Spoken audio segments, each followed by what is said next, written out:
সুপ্রিয় দর্শক, আসসালামু আলাইকুম। আপনাদের সবাইকে স্বাগত জানাচ্ছি পাবলিক পার্লামেন্ট অনুষ্ঠানে। আমরা সামনে নির্বাচন নিয়ে বিস্তারিত আলোচনা করব এবং বিগত যে 3টি নির্বাচন হয়েছে সেই নির্বাচনের নানা অনিয়মের দিক কিন্তু এর মধ্যে তুলে এনেছেন কমিশন। সে বিষয়ে আজ আমরা কথা বলবো। 4 জন অতিথি আমাদের সঙ্গে এসে উপস্থিত হয়েছেন, আমি পরিচয় করিয়ে দিচ্ছি। আমার ডান দিকে রয়েছেন বিএনপির vice chairman doctor Asaduzzaman Ripon, যিনি দি পিপল পত্রিকারও সম্পাদক। এরপর রয়েছেন অধ্যাপক doctor Abdullah Mamun, chairman Democracy Dais Bangladesh ও শিক্ষক, ঢাকা বিশ্ববিদ্যালয়। আমার বাদিকে রয়েছেন আব্দুল্লাহ কাফি রতন, সাধারণ সম্পাদক সিপিবি। সবশেষ রয়েছেন এনসিপির যুগ্ম সদস্য সচিব ফরিদুল হক। আপনার 4 জনকেই স্বাগত জানাচ্ছি। আসাদুজ্জামান রিপন, আপনাকে দিয়ে আলোচনা শুরু করতে চাই। 2014, 18 এবং 24-এর নির্বাচন নিয়ে অনেক প্রশ্ন, অনেক কথা আপনারা বলেছেন। সরকার, অন্তর্বর্তীকালীন সরকার গঠিত যে কমিশন, সেই কমিশনও সেগুলি তদন্ত করেছে এবং একেবারে পুঙ্খানুপুঙ্খ তারা রিপোর্ট দিয়েছে যে কি কি অনিয়ম হয়েছে। এবং 2008 সালের নির্বাচনের পর থেকে কিন্তু এই প্লটটা তৈরি করা হয়েছিল, কিভাবে পরবর্তী নির্বাচনগুলো এইভাবে ম্যানিপুলেট করা যায়। এ বিষয়ে আপনার বক্তব্যটা জানতে চাই। ধন্যবাদ আপনাকে। আপনি এই যে 14, 18, 24-এর নির্বাচন নিয়ে সরকারের খোঁজখবর নেওয়ার কথা বলেছেন, রেকমেন্ডেশনের কথা বলেছেন, অনেক কথা আপনি তুললেন। কিন্তু এটা আউটকামটা কি? আউটকামটা হতো যদি এই 3টি নির্বাচনকে যদি আমাদের কোনো কমিশন, এক্স্যাক্টলি এটা কারা দেখছেন আমি জানি না, কমিশন যদি বলতো যে এই নির্বাচনগুলো ভুয়া ছিল, এই নির্বাচনগুলো কার্যত কোনো এটা নির্বাচন হয়নি, অর্থাৎ এই নির্বাচনটাকে নাল অ্যান্ড ভয়েড ডিক্লেয়ার করে দিতে পারতো। মানে ধরে নিতে হবে যে এগুলো কোনো নির্বাচন হয়নি, আইনি ভাষা যেটা বলে। তবে যেহেতু পৃথিবী বদলে গেছে, অনেক কিছু এগিয়ে গেছে, এমন কিছু ঘটনা আছে যেগুলোকে আর ফেরত পাওয়া যাবে না বা রিভার্স করা যাবে না, সেগুলোকে আমলে নিয়ে বাকিগুলো সব বাতিল। অর্থাৎ যারা এমপি হয়েছেন তাদেরকে বাতিল ঘোষণা করা, তারা যে অবৈধ যে সুযোগ সুবিধাগুলো নিয়েছেন সেগুলো বাতিল করা, তারা যে প্লটগুলো নিয়েছেন সেগুলো বাতিল করা, তাদের সময়ের যে ল্যাসপেন্সাররা নানান সুযোগ সুবিধার যেগুলো, ল্যাসপেন্সার শব্দটা ব্যবহার করতে এটা অতি চর্চিত এবং বলে অ্যাবিউজড হয়ে গেছে। এটা সোজা কথা ওদের চামচা, দালাল, বাটপার যেগুলো নানা সময় সুলুম বদলায়া যারা সুযোগ সুবিধাগুলো নেয়, এদেরকে চিহ্নিত এবং তাদের ওই সমস্ত জিনিসগুলোকে উদ্ধার করা। আমরা তো কার্যত তা দেখলাম না। 14 নির্বাচন খারাপ, 18 নির্বাচন খারাপ, 24 নির্বাচন খারাপ, কোনো নির্বাচন হয়নি। শুধু এটা প্রতারণা হচ্ছে এবং রাষ্ট্রের হাজার হাজার কোটি টাকা, একটা নির্বাচন আয়োজন করতে গেলে কমপক্ষে প্রায় কাছাকাছি 1000 কোটি টাকার মতো খরচ যায়। তাহলে এই যে 3টি নির্বাচনের মাধ্যমে রাষ্ট্রের যে প্রায় 1300 কোটি টাকার মতো যে অপচয় করা হলো, এবং এর বিনিময়ে বেশ কিছু লোককে ডিউটি ফ্রি গাড়ি দেওয়া হলো, এর বিনিময়ে কিছু লোককে আপনার এর মধ্যে ঘুষ বাণিজ্যতা আছে, এসপিদেরকে টাকা দেওয়া, ওসিকে টাকা দেওয়া, ডিসিকে টাকা দেওয়া, এই ম্যানিপুলেশন করতে তো শুধু ওরাই করেন, এর সাথে তো অন্যান্য প্রতিষ্ঠানগুলোকে তারা ব্যবহার করেছে, তাই না? তো একটা বড় মাপের কি বলে যে একটা বড় মাপের একটা লুটপাট হয়েছিল। এই যে লুটপাটের পার্লামেন্ট বা যেটা ফেক পার্লামেন্টে যে একটা ফেক পার্লামেন্ট ক্রিয়েট করেছিল, ফেক অপোজিশন ক্রিয়েট করেছিল, এর মধ্য দিয়ে কাউকে বিশেষ দূত, কাউকে লিডার অফ দ্য অপোজিশন ইত্যাদি ইত্যাদি বানানো হলো। এগুলোকে তো ডিক্লেয়ার করা উচিত ছিল যে যেন কোনো নির্বাচন হয়নি বলিয়া গণ্য হইবে, সোজা কথা। কিন্তু তা তো করা হয়নি। এবং এটা করা না হওয়ার কারণে ওরা এ কাইন্ড অফ ইমিউনিটি, সাবেক সংসদ সদস্য আমি আসাদুজ্জামান রিপন, আমি তো বহুদিন জেলে ছিলাম, বারবার জেলে ছিলাম বাইরে। আমার তো ওই ফ্লোরের মধ্যে গাদাগাদি করে চোর বাটপারদের সাথে, পকেটমারদের সাথে ঘুমাতে হয়েছে, তো কোনো সন্দেহ নাই। আমি তো I did not get in a special privilege পাইনি তো। আমার শিক্ষাগত অবস্থান, আমার পেশাগত অবস্থান, আমি তো একটা পত্রিকারও সম্পাদক ছিলাম। তো আমি দেশের একমাত্র একটা কূটনৈতিক পত্রিকার সম্পাদক ছিলাম যে সময় আমি কারাবরণ করি। আমার বেলায় কি কোনো ন্যূনতম ব্যবস্থা নেওয়া হয়নি? অথচ যে সমস্ত বাটপার দুর্বৃত্তগুলো এমপি নামটাকে অ্যাবিউজ করেছে, ভুয়া নির্বাচনের মধ্য দিয়ে যারা এমপি হয়েছে, তারা বহাল তবিয়াতে এখনও দেখবেন 2-4টা তারা গ্রেপ্তার, দেখবেন ডিভিশন পাচ্ছে। আরে মহা মুশকিল।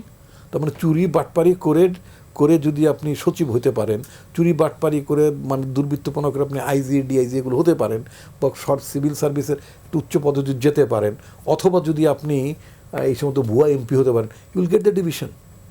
বাট এখন কাপি একটা পার্টির জেনারেল সেক্রেটারি তো বলা হয় নাকি, তো জেনারেল সেক্রেটারি, এখন তাকে গ্রেপ্তার করলে কি কারা আইনে তাকে কে ডিভিশন দেবে না? আমার ধারণার মধ্যে দেবে না, কারণ আমরা তাই দেখেছি। আচ্ছা, এমনকি আমার পার্টির মহাসচিব মির্জা ফখরুল ইসলাম আলমগীর আমাকে নিজে বলেছেন, লাস্ট টাইমে এই সরকার পতনের আগে উনি যে সর্বশেষ যেবার জেলে গেলেন, সেবার ওনাকেও ইনিশিয়ালি ডিভিশন দেওয়া হয়নি। তারপরেও মানে উনি এবং আমাদের আরও কয়েকজন জ্যেষ্ঠ নেতা যাদেরকে গ্রেপ্তার করা হলো, উনি আমাকে যেটা বলেছেন যে আমরা মানে ঢুকবো না বলে আমরা মানে প্রতিবাদ করে আমরা বসে থাকলাম।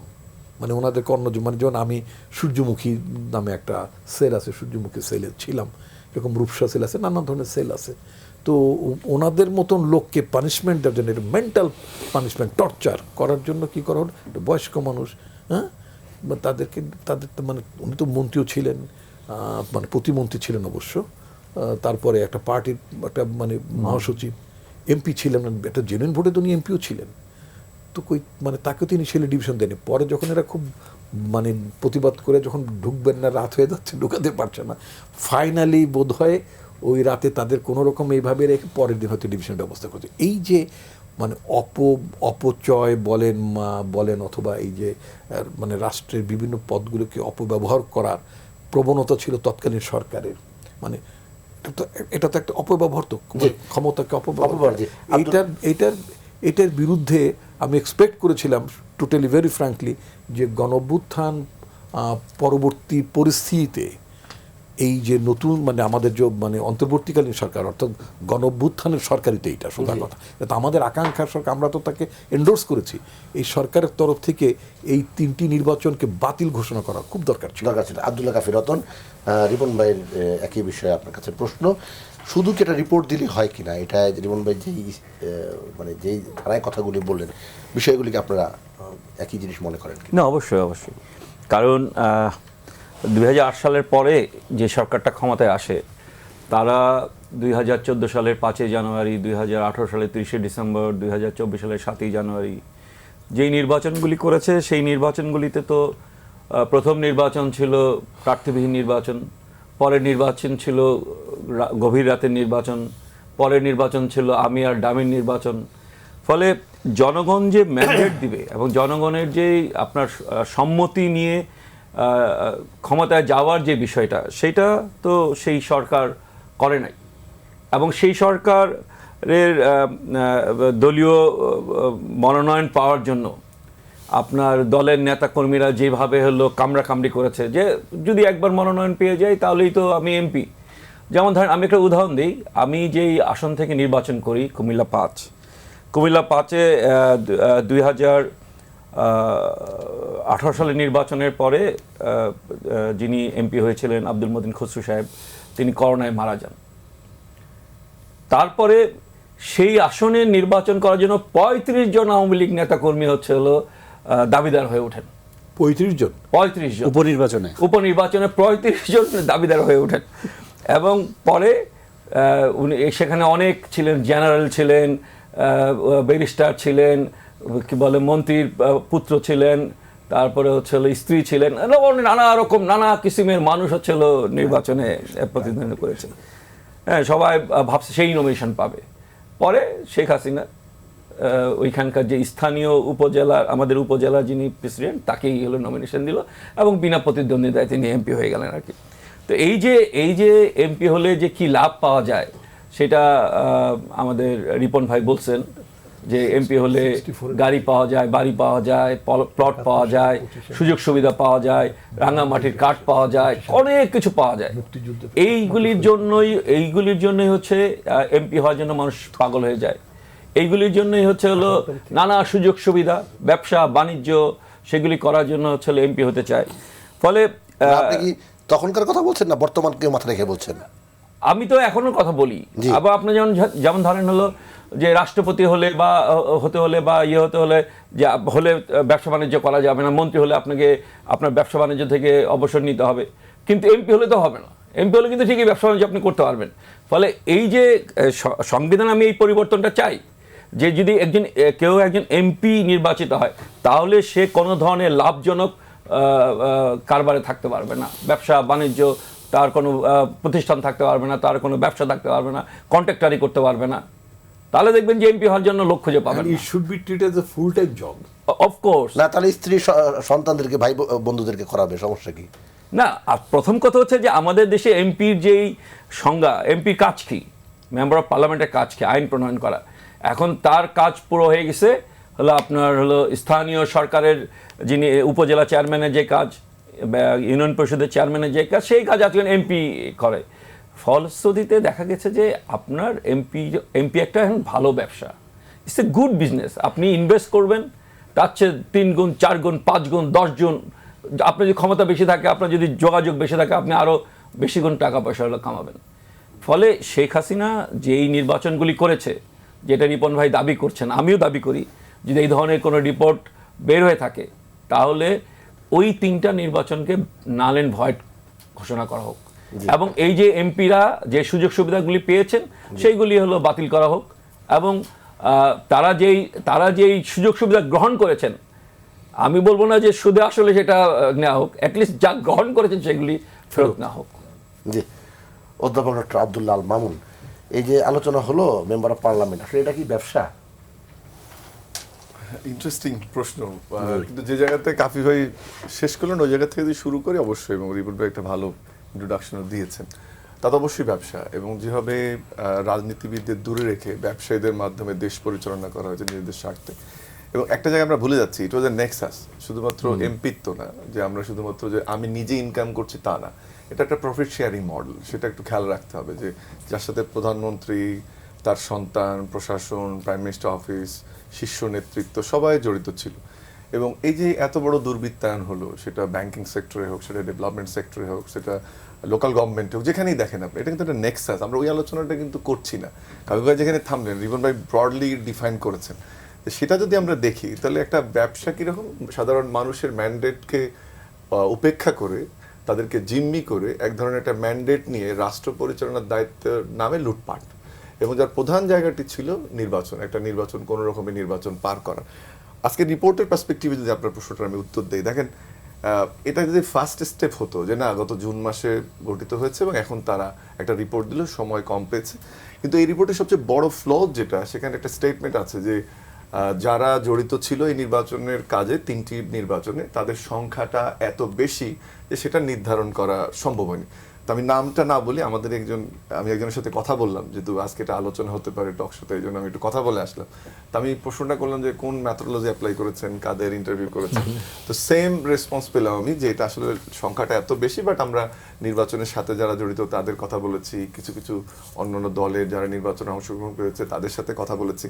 কিন্তু এই যেটা থেকে আমি শুরু করলাম, যে এটা যদি আপনি সমূলে উৎপাদন করতে না পারেন, বা এই রিপোর্টটাকে যদি পরবর্তী স্টেজে না নিয়ে যান, শুধু একটা রিপোর্ট, যেটা রিপন ভাই শুরুতে বললো, একটা রিপোর্ট প্রকাশ করলে আপনি ক্ষান্ত হলেন, কিন্তু যারা আপনার অর্থনৈতিক অধিকার, সামাজিক অধিকার, রাজনৈতিক অধিকার, ভোটের অধিকার হরণ করলো, তাদেরকে তো কোনো না কোনো প্রক্রিয়া আপনাকে বিচারের আওতায় আনতে হবে, বা জবাবদিহির আওতায় অ্যাটলিস্ট আনতে হবে। দুটো কারণ ইম্পর্টেন্ট, যে তারা যে অপকর্ম করেছে তার জন্য, আর দ্বিতীয় হচ্ছে ভবিষ্যতে যেন এরকম না ঘটে। পার্টিকুলারলি যতটা না আওয়ামী লীগের রাজনীতিবিদরা কন্ট্রিবিউট করেছে, তার চেয়ে বড় একটা অংশ কিন্তু প্রশাসন, পুলিশ বা অন্যান্যরা কন্ট্রিবিউট করেছে, তাদেরকে তো আপনাকে জবাবদিহিতার মধ্যে আনতে হবে। হ্যাঁ, আওয়ামী লীগের নয় 300, 400 বা কয়েক হাজার নেতা পালিয়েছে, বাট তাদের তো অনেকেই এখন দেশে অবস্থান করছে, ওই সিস্টেমটা এখনো আছে। তো সেটা যদি আপনি না করেন, ধরেন কথার কথা যে সম্ভাব্য বিএনপি সরকার গঠন করলো, আপনি যদি তার উপরে একটা রিপোর্ট দিয়ে চাপিয়ে দিয়ে যান, একটা নর্মাল অবস্থায় আমরা এটা জানি, অনেক ধরনের পলিটিক্যাল ইকুয়েশন থাকবে, অনেক ধরনের সিচুয়েশন রাইজ করবে। আমাদের তো এক্সপেকটেশন ছিল যে এই কমিশন রিপোর্ট দিয়ে প্রথম এই কাজটা করবে, যেন পরবর্তীতে যেসব আমলারা জড়িত ছিল, পুলিশ জড়িত ছিল, সেটা মোটেও করা হলো না। মাত্র 30 জন, 26 জন বা 18 জন ডিসি বোধহয় একটা পানিশমেন্ট হয়েছে যতদূর আমার মনে পড়ে। তার বাইরে কিন্তু চাকরি চলে গেছে, বা এখনো চাকরি মানে সাময়িক বহিষ্কার সরকারের প্রক্রিয়া হয়, তার মানে কি ওই কয়েকজন ডিসি দায়ী? তাহলে অন্য ইলেকশনে কি হলো, টিওনোদের কি হলো? কোনো না কোনো ফর্মে, যেমন একটা ছোট্ট উদাহরণ দিই আপনাকে, 2011 সালে যখন ইয়ানুকোভিচ গভর্নমেন্টের পতন হলো ইউক্রেনে, তখন একটা পরবর্তী 14তে ইলেকশনের মাঝখানে অনেকগুলো রিফর্ম তারা করেছিল। এর মধ্যে একটা ছিল যে গভর্নমেন্ট ক্লিনজিং ল অথবা অ্যাডমিনিস্ট্রেশন ক্লিনজিং ল। তার আন্ডারে কোনো পানিশমেন্ট না হলেও মিনিমাম পানিশমেন্ট ছিল যে 10 বছর তোমাকে সরকারি চাকরির থেকে দূরে রাখা হলো, কারণ তুমি যে তোমার উপর জনগণের ন্যস্ত যে দায়িত্ব সেটা তুমি পালন করো। এবং তাকে কি করছে, কাজ না দিয়ে, যেটা আমরা ওয়েসডি বলি আর কি, তাকে ওয়েসডি করে রাখা, কিন্তু তারপরে নমিনাল একটা পানিশমেন্ট কিন্তু দিয়েছে। আমাদের এখানে এই জিনিসগুলো আমরা করতে পারিনি। এখন শেষের দিকে সেটা রিপোর্ট প্রকাশ করলাম, এবং একটা দায়সারাগ্রস্তের আমার যে দায়িত্ব ছিল, দিস ইজ নট এনাফ। এটা গেল একটা দিক। আরেকটা দেখেন, যে আপনি যারা নির্যাতিত হয়েছেন, উনি বলছিলেন যে উনি কারাগারে কিভাবে নির্যাতিত হয়েছেন, সিনিয়র লিডারদেরকে নির্যাতনের শিকার হতে হচ্ছে, ডিভিশন দেওয়া হয়নি, বাট অন্যরা দেখেন আবার সেই ট্রিটমেন্টটা পাচ্ছে। হ্যাঁ, অবশ্যই আমরা যে মবগুলো হচ্ছে, যে হয়রানিগুলো কোর্টের বাইরে হচ্ছে, সেটা চাই না, কিন্তু যারা অবৈধ নির্বাচনের মাধ্যমে জিতে আসলো তাদের মন্ত্রিত্বের জন্য আপনি তাদেরকে সেই ফ্যাসিলিটিস দিবেন, অন্য একটা রাজনৈতিক কর্মী যে মাঠে ছিল এবং রেকগনাইজও কিন্তু করা হচ্ছে ইলেকশনটা। তাহলে আশা করব, যেটা শেষ করে এই পর্বে, যে আশা করব যে এখানে না থেমে থেকে এই ট্রাইব্যুনালের যে রিপোর্ট বা এই কমিশনের যে রিপোর্ট, সেটাকে পরবর্তী স্টেজে কিভাবে নিয়ে যাওয়া যায় আরো ফার্দার ইনভেস্টিগেশনের জন্য অ্যাটলিস্ট। তো সেটা তো আপনার কথা দিয়ে একটা যে পরবর্তী সরকারের উপরে চাপায় দিয়ে গেল। সেটা তো ঠিক হচ্ছে না, আমি দুটোই বললাম, সেটা তো সেই সময় তো আর নাই, ফেব্রুয়ারি এটা তো আপনি ধরেন কথার কথা বিএনপি সরকার গঠন করলো, কিন্তু এই সরকারটা তো আমাদের সবার সরকার, যারা আন্দোলনে ছিলেন তাদের সরকার, তো সেই জায়গাটা তো একটা জবাবদিহির প্রশ্নটা থেকে গেল। জি, ফরিদুল হক, একই জায়গায় এই সরকার কেন পারলো না? বিশাল ম্যান্ডেট, আপনাদের সকলের সমর্থন, আপনারা রাজপথে আন্দোলনের মাধ্যমে একটা ফ্যাসিবাদী সরকারকে পতন ঘটালেন। যে আশা আকাঙ্ক্ষা নিয়ে মানে পতনটা হইলো, সে আশা আকাঙ্ক্ষা কি বাস্তবায়িত হচ্ছে? আসলে কি হয়েছে?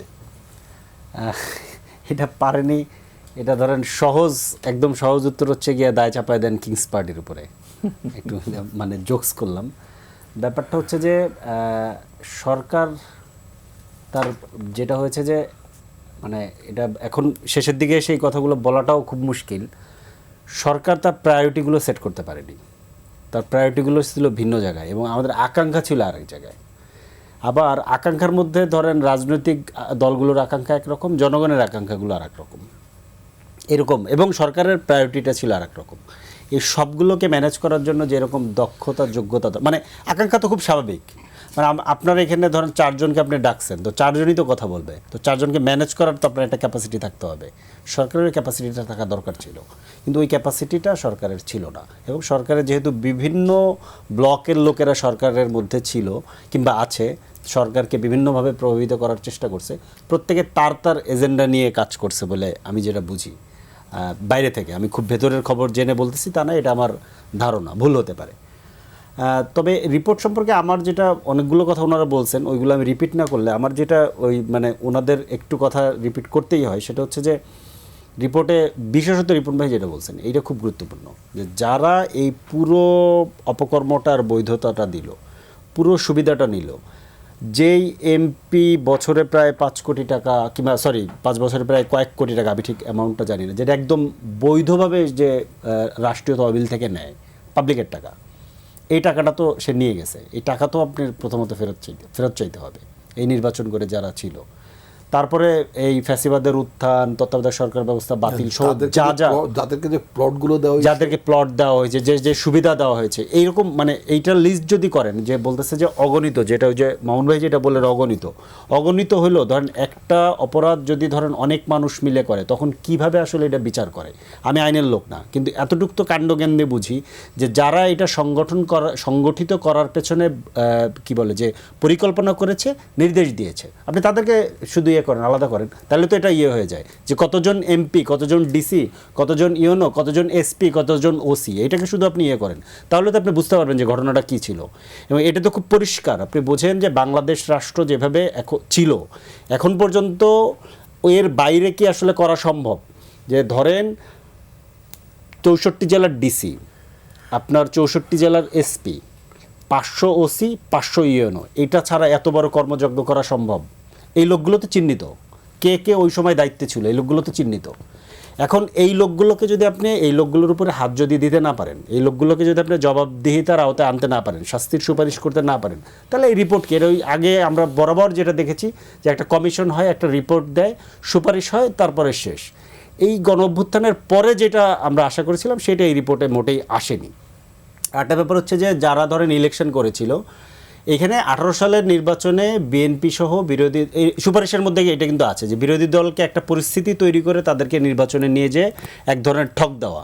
তো এই বিরোধী দলের যে 6-7 জন যারা এমপি হয়েছিলেন, তার বাদে একদম এই পুরো 3-900 থেকে তাহলে কত হয় 893 জন, এবং যারা প্লাস 50টা করে 150, ওখানে আবার একজন বাদ যাবে, রুমিনাপা বাদ যাবে, ঠিক আছে? তো ধরেন এইখানে যেটা হয় 149, এই যে সংখ্যা, এই পুরো সংখ্যাটা তো আপনার এই ফ্যাসিবাদের পক্ষে পুরো সংখ্যাটা ফ্যাসিবাদের পক্ষে সম্মতি উৎপাদন করছে, ফ্যাসিবাদকে বৈধতা দিয়েছে। ফ্যাসিবাদের যত অপকর্ম আছে, গুম খুন টাকা পাচার এবং সর্বশেষ জুলাই গণহত্যা, সব কিছুর দায় এদেরকে নিতে হবে। এবং এরা অন্তত আর বিচার টিচার সব পরে, আমরা এই কথা কিন্তু বারবার বলেছি, বিচার টিচার আপনি সব পরে করেন, আপাতত নির্বাচন কমিশনকে আমরা বারবার বলেছিলাম যে আপাতত এরা আগামী 3 নির্বাচন অন্তত যাতে নির্বাচন করতে না পারে সেটা অন্তত বন্ধ করেন, তারপর একটা পরে বুঝবো, আগে এটা বন্ধ করেন। আপনি খেয়াল করে দেখেন জাতীয় পার্টি সহ অনেকগুলো দলের নেতারা যারা এই সময়গুলোতে ভোট করেছে, এমপি ছিল, পুরো সুযোগ সুবিধা নিয়েছে, ইভেন মন্ত্রী ছিল, তারাও এবার মনোনয়ন জমা দিয়েছে। তাদের অনেকের মনোনয়ন এখনো বৈধ, তারা শেষ পর্যন্ত নির্বাচনে একটা রিট হয়েছে, কিন্তু শেষ পর্যন্ত তারা নির্বাচনে যাবে কি যাবে না এইটার ফয়সালা কিন্তু আমরা করতে পারিনি। এটা সরকারও তেমন কোনো উদ্যোগ নেয় নেই, রাজনৈতিক দলগুলোর মধ্যে অন্য পক্ষগুলোর জায়গা থেকে আমরা কিন্তু এরকম আওয়াজ দেখিনি। কিন্তু আমরা জানি যে কারা কিভাবে কি এজেন্ডা নিয়ে এখানে রাজনীতি করে, কি এজেন্ডা নিয়ে তারা রাজনীতি করেছে, কিভাবে জাতীয় পার্টির লোকেরা পুরো এই 16 বছর আওয়ামী লীগকে টিকিয়ে রেখেছে, 14 সালে তারা কি করেছে, 18-তে কি করেছে, 24 সালে কি করেছে, এগুলো সবই তো আমরা জানি। কিন্তু তারা কিন্তু আবার নির্বাচনে আসছে, অন্য সবগুলো পরে, নির্বাচনটা আমরা অন্তত বলেছিলাম চরমনায় হুজুর সাহেব কিন্তু 3টা ইলেকশনই করছে। হ্যাঁ, না 24 সম্ভবত উনি করেন, 24 করেননি। ডক্টর আসাদুজ্জামান রিপন, আপনার কাছে গেল 3টি নির্বাচনের মতো বোঝাপড়ার কোনো নির্বাচন দেখতে চায় না জামাত, তাই আগামী নির্বাচনকে কেন্দ্র করে যদি কোনো মেকানিজম কেউ করে তাহলে তাদেরকেও দেশ ছেড়ে পালাতে বাধ্য করা হবে। কঠিন কথা না, কথা হচ্ছে যে আমি তার আগে একটু কথা একটু মানে আগের প্রসঙ্গে একটু না বললে বোধহয় মানে আমার কাছে লাগছে, অতৃপ্তি লাগছে। Exactly, you are right. সেটা হচ্ছে যে আমার যদ্দূর মানে মনে পড়ছে বিগত নির্বাচনগুলো করার পেছনে যে মানে অর্থাৎ করার জন্য দায়িত্বপ্রাপ্ত নির্বাচন কমিশনের প্রধান 2জন বোধহয় অ্যাটলিস্ট কারাগারে আছেন, তাই না? হাবিবুল আউয়াল কি কারাগারে? না, উনি বোধহয় না, উনি বোধহয় না, কারাগারে। নুরুমিয়া লাস্ট যেটা ছিল রকিবুল তো তার আগে লাস্ট যে ছিল আর কি। মানে আমার কথা, যদি তাদের কেউ যদি কারাগারে মানে গ্রেপ্তার হয়ে থাকেন এবং সচিব সাহেব আছে কারাগারে, 2018 সালের যে সচিব ছিল উনি কারাগারে। তো এরা যদি কারাগারে থাকে, অপরাধটা কি? অপরাধটা হচ্ছে একটা ফাও নির্বাচন করা, মানে শব্দটা ফাও মানে নির্বাচন নাই, তাই না? একটা ফাও নির্বাচন করলে একটা ফাও এমপি, সবই ফাও, মানে ফাও ভাতা, ফাও গাড়ি, ফাও প্লট, ফাও সুযোগ সুবিধা, সবই ফাও। আচ্ছা, এই যে ফাও পার্লামেন্ট করার মানে ফাও পার্লামেন্টে তৈরি করার পেছনে যে বা যাহারা দায়ী, তাদের কাউকে যখন গ্রেপ্তার করা হয়, তার মানে তার মানে এটা ইন্টারপ্রিটেশনটা যদি এটা বলতে পারি, এর যে অর্থটা দাঁড়ায় যে তুমি একটা খারাপ কাজ করেছো। তার খারাপ কাজের জন্য যেই লোকগুলো খারাপ হয়েছে, আই মিন এই ফাও এমপি যারা হলো, সে ফাও এমপিদের ব্যাপারটা ডিসিশন হওয়া উচিত না? ওই পার্লামেন্টগুলোকে যদি বলি দ্বাদশ, একাদশ এবং মানে কি বলে দশম, অ্যাটলিস্ট এই 3টা নির্বাচনকে তো বাতিল করে দেওয়া যেতেই পারতো এবং এটা কোনো সমস্যা ছিল না। এখন এটা কেন করা হলো না এই ব্যাপারে আমি ব্যক্তিগতভাবে খুবই দুঃখিত। আচ্ছা, যাও, এই প্রসঙ্গ শেষ, এটা নিয়ে আমরা আবার ভবিষ্যৎ আলোচনা করব। এখন আপনি যেটা বললেন, জামাতের আমির সাহেব যে কথাটা বলেছেন, আমি যদি মনে করি যে উনি যে গেলেন, মানে আমাকে অ্যাটলিস্ট গোটা 2-3 টক শোতে আমাকে এই কথাটা ফেস করতেছে। আমি এক্স্যাক্টলি ওনার রিপোর্টটা পড়িনি, মানে ওনার বক্তব্যটা।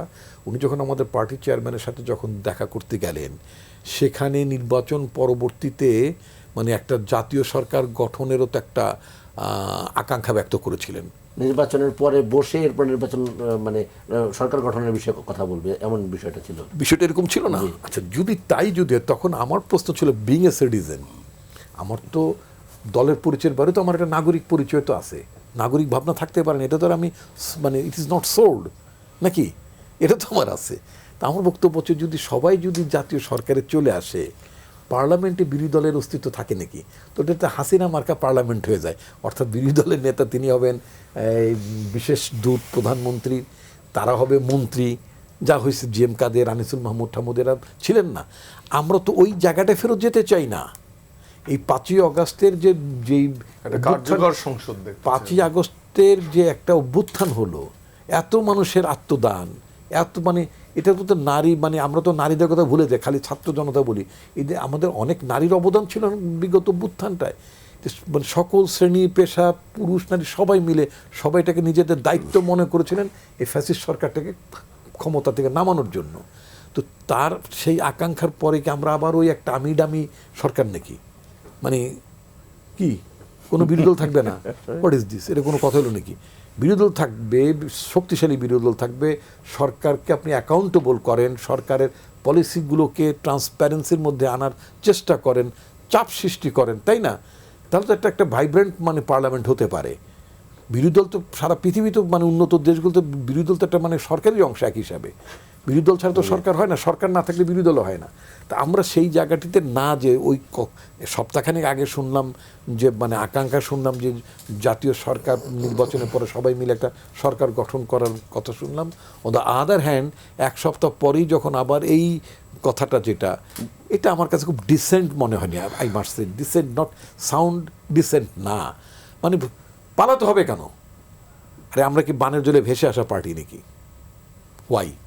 আমরা আন্দোলন সংগ্রামের মধ্য দিয়ে আমরা মানে এই জায়গায় আসিনি নাকি? আমরা কি এন্টি পিপল রোল নিয়েছি? অবশ্যই যারা এন্টি পিপল রোল নেবে, যারা গণবিরোধী অবস্থান নেবে, জনগণের শত্রুতে পরিণত হবে, তাদেরকে তো পালাতে হবেই। যুগে যুগে পালাতে হয়েছে সব সময়, নতুন কোনো ব্যাপার না। কিন্তু BNP is a pro people party, I must সে।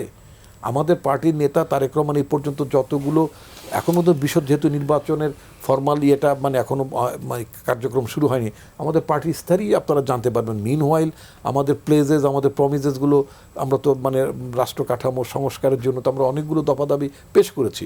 এর বাইরে আমাদের পার্টির চেয়ারম্যান তিনি কৃষকদের নিয়ে, সাধারণ জনগণকে দিয়ে, নারীদেরকে নিয়ে, স্বাস্থ্য নিয়ে নানা ইস্যুতে তিনি অনেকগুলো পরিকল্পনার কথা ইতিমধ্যে প্রকাশ করেছেন। তিনি তো বলেছেন যে আমার একটা মানে আমাদের একটা পরিকল্পনা আছে, সেটা কি জনগণকে নিয়ে, দেশকে নিয়ে, তাই না? তো সেইগুলো এগুলো এগুলো যদি আপনি যদি মনে করেন, উনি বলেছেন যে প্রায় 20,000 মতো মানে খাল এগুলো সব দখল হয়ে গেছে, এগুলো জলাবদ্ধতা দূর করতে হবে, এগুলোকে নাব্যতা আনতে হবে, সচল করতে হবে। আপনি যদি বলেন যে না 20,000টা আপনি এই বছর করেন না পরের বছর থেকে করেন ইত্যাদি ইত্যাদি, আপনি পলিসি শুধু আপনি মানে ডিবেট করতে পারেন, কিন্তু এখনই তো কথা বলার জন্য রাইট টাইম না। ইনফ্যাক্ট আমার কাছে যেটা মনে হয়েছে, আমি গতকালকে এক জায়গায় একটা আলোচনায় বলেছি, সেটা হচ্ছে তাদের মধ্যে 3টা জিনিস কাজ করছে। 3টা জিনিসের মধ্যে একটা হচ্ছে যে তারা তারেক রহমান দেশে আসার আগ মুহূর্ত পর্যন্ত একটা হাইপ তোলার চেষ্টা করেছেন, যদি আমরা ক্ষমতায় যে আমরা নারীদের জন্য এটা করব, আমরা যদি ক্ষমতায় যে আমরা এটা করব ওটা করবো ইত্যাদি। অর্থাৎ ক্ষমতায় যেতে পারি, জামাত ক্ষমতায় যেতে পারে, জামাত সরকার গঠন করতে পারে, এই ধরনের একটা হাইপ দেওয়ার তারা চেষ্টা করেছে। আচ্ছা গেল এক, সে তারেক রহমান আসার পরে সেই হাইপ শেষ। Of course, I must say of course. আচ্ছা গেল এক। এখন তারা নতুন করে যেটা বললেন, প্রশাসন বিএনপির দিকে ঝুঁকে পড়েছে, অথচ এই অভিযোগটা পত্রপত্রিকা না শুধু জামাত বলছে, এনসিপি বলছে, এটা সবাই বলছে। আসছি, এটা একটা ট্যাকটিক্স। আমি মনে I must say this is a tactics. তাদের একটা একটা নির্বাচন কেন্দ্রিক ট্যাকটিক্স। এই ট্যাকটিক্সটা আমি খুব খারাপ করতে, রাজনৈতিক কৌশলগুলো খেলা, তাই না? আপনি কত চমৎকার স্ট্র্যাটেজি নিতে পারেন, ট্যাকটিক্স গ্রহণ করে দেন, that is a different issue. এর আগে অভিযোগটা কি ছিল? প্রশাসনে জামাতের ভার, প্রশাসনের নানা জায়গায় জামাত ছড়িয়ে ছিটিয়ে গিয়েছে এবং জামাত প্রভাব বিস্তার করে, এই ধরনের অভিযোগ ছিল। এখন তারা যেটা কৌশলগতভাবে চিন্তা করলো যে এইটা উড়াই দিতে হবে, অর্থাৎ সোজা কথা মানে টার্ন দ্য টেবিলটা এখন উল্টাই দিতে হবে। তো তারা কিন্তু বিএনপির বিরুদ্ধে অভিযোগ করলো। এটা কেন বিএনপির বিরুদ্ধে অভিযোগ করলো? যেটা তারা বুঝতে পারছেন, অ্যাসেস করতে পারছেন নির্বাচনী ফলাফলটা, তারা যেভাবে জনগণকে যেভাবে একটা ইমপ্রেশন দেওয়ার চেষ্টা করেছেন, ওই জায়গাটিতে 25শে ডিসেম্বরের পরে, 30শে ডিসেম্বরের পরে, 31শে ডিসেম্বরের পরে, মানে কথাগুলো প্রথমত তারেক রহমানের প্রত্যাবর্তন উপলক্ষে লাখো লাখো জনতার যে মানে উচ্ছ্বাস ঢেউ, দ্বিতীয়টা হচ্ছে আমাদের পার্টির চেয়ারপারসন, ইমিডিয়েট পাস চেয়ারপারসন, তার ইন্তেকালের পরে যেই মানে আপনার জানাজার নামে জনগণের যে মহামিলন ঘটেছে সারা দেশে, এই ধরনের একটা পরিস্থিতি পর্যবেক্ষণ করার পরে তারা ধরে নিয়েছে যে how the support BNP holds. এটা বোঝার পরে তখন তারা চিন্তা করলেন যে তাহলে এটা যদি বলে রাখি, তাহলে নির্বাচন যদি ফলাফল খারাপ হয় তাহলে বলতে পারবো যে আমরা তো আগেই বলেছিলাম প্রশাসনের মধ্যে বিএনপি ভর করে ফেলছে, প্রশাসনের সব বিএনপি, এই জন্য আমাদের ফলাফল খারাপ হয়েছে। একটা জিনিস খেয়াল রাখবেন, কোনো ছাত্র যখন লেখাপড়া ভালো থাকে না, প্রিপারেশন ভালো থাকে না, তখন কী বলে? মাথা ব্যথা করে, পড়তে মানে শরীরটা ভালো লাগতেছে না, মানে নানা ধরনের অজুহাত, তার মানে পরীক্ষা তো ভালো হবে না। এখন জামাতে একটা আগাম আগাম একটু কিছু দিয়ে রাখতেছে, নির্বাচনে যখন ডাব্বা মারলে তখন কি করবে, যেসব ছেলেরা যখন পরীক্ষার ডাব্বা মারার আগে শরীর ভালো না, এটা নমুক না, নানান কথা বলে, আসলে তাদের প্রিপারেশন নেই। জামাত যেটা অ্যাডভান্স স্ট্র্যাটেজিতে বলছে যে প্রশাসন বিএনপির দিকে ঝুঁকে পড়েছে, ধরে নিচ্ছে যদি নির্বাচন খারাপ হয় তাহলে বলবো যে এটা ইঞ্জিনিয়ারিং করছে, আগেই বলে রাখছে। এরপরে যদি আরেকটা কথা বলছে যেটা সবচেয়ে অ্যালার্মিং, তাদের নায়েবে আমির সাহেব গতকাল বা গত পরশু বলেছেন, সেটা বলেছেন যে নির্বাচনে তারা এর আগে নির্বাচন তারা কি বলে 2007 নির্বাচনের আলামত দেখতে পাচ্ছেন। এই 2007টা কি, 2007টা তো একটা 111, 2007টা কি, 2007টা তো সকল নির্বাচনের আয়োজন ছিল।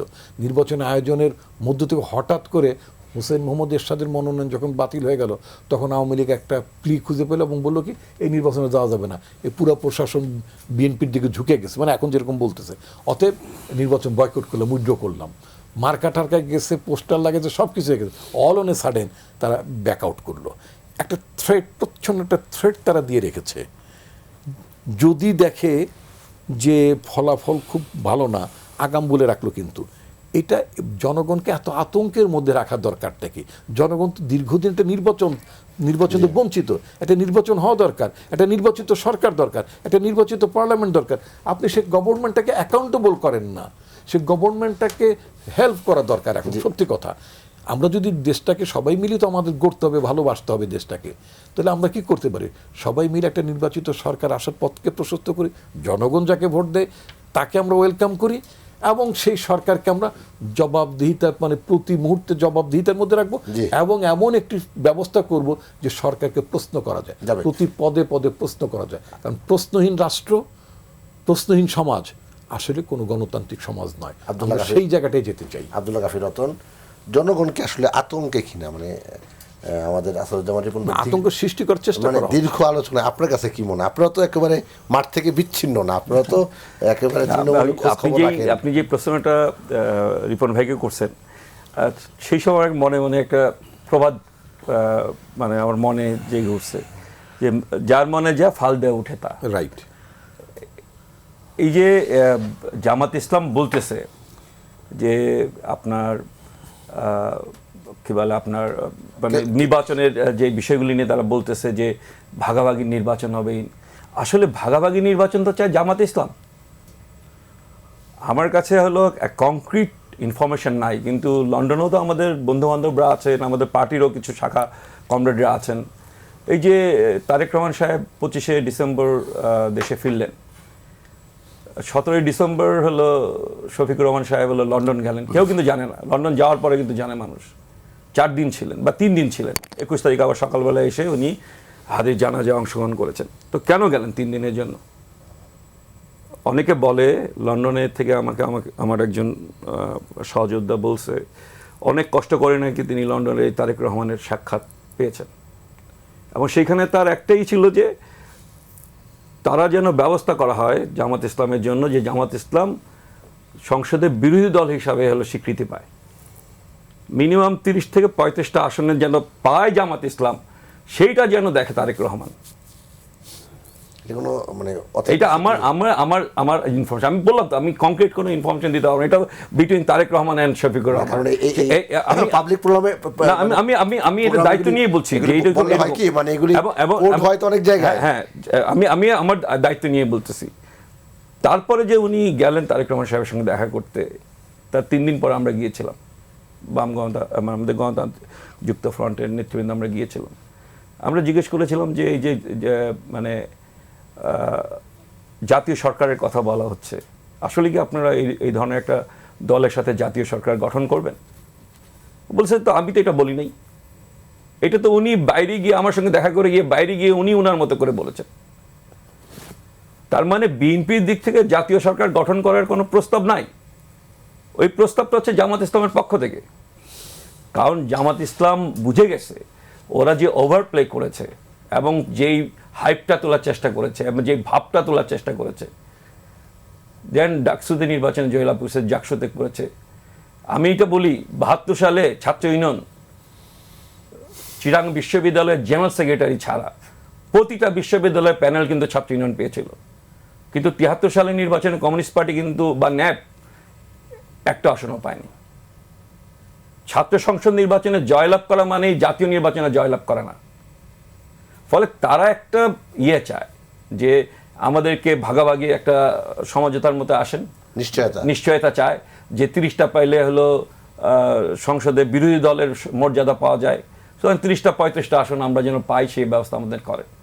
এই যে তার মনের ভিতরে গভীরে যেই আকাঙ্ক্ষা, সেই আকাঙ্ক্ষায় কিন্তু অন্যের উপর সে চাপিয়ে দেওয়ার চেষ্টা করছে।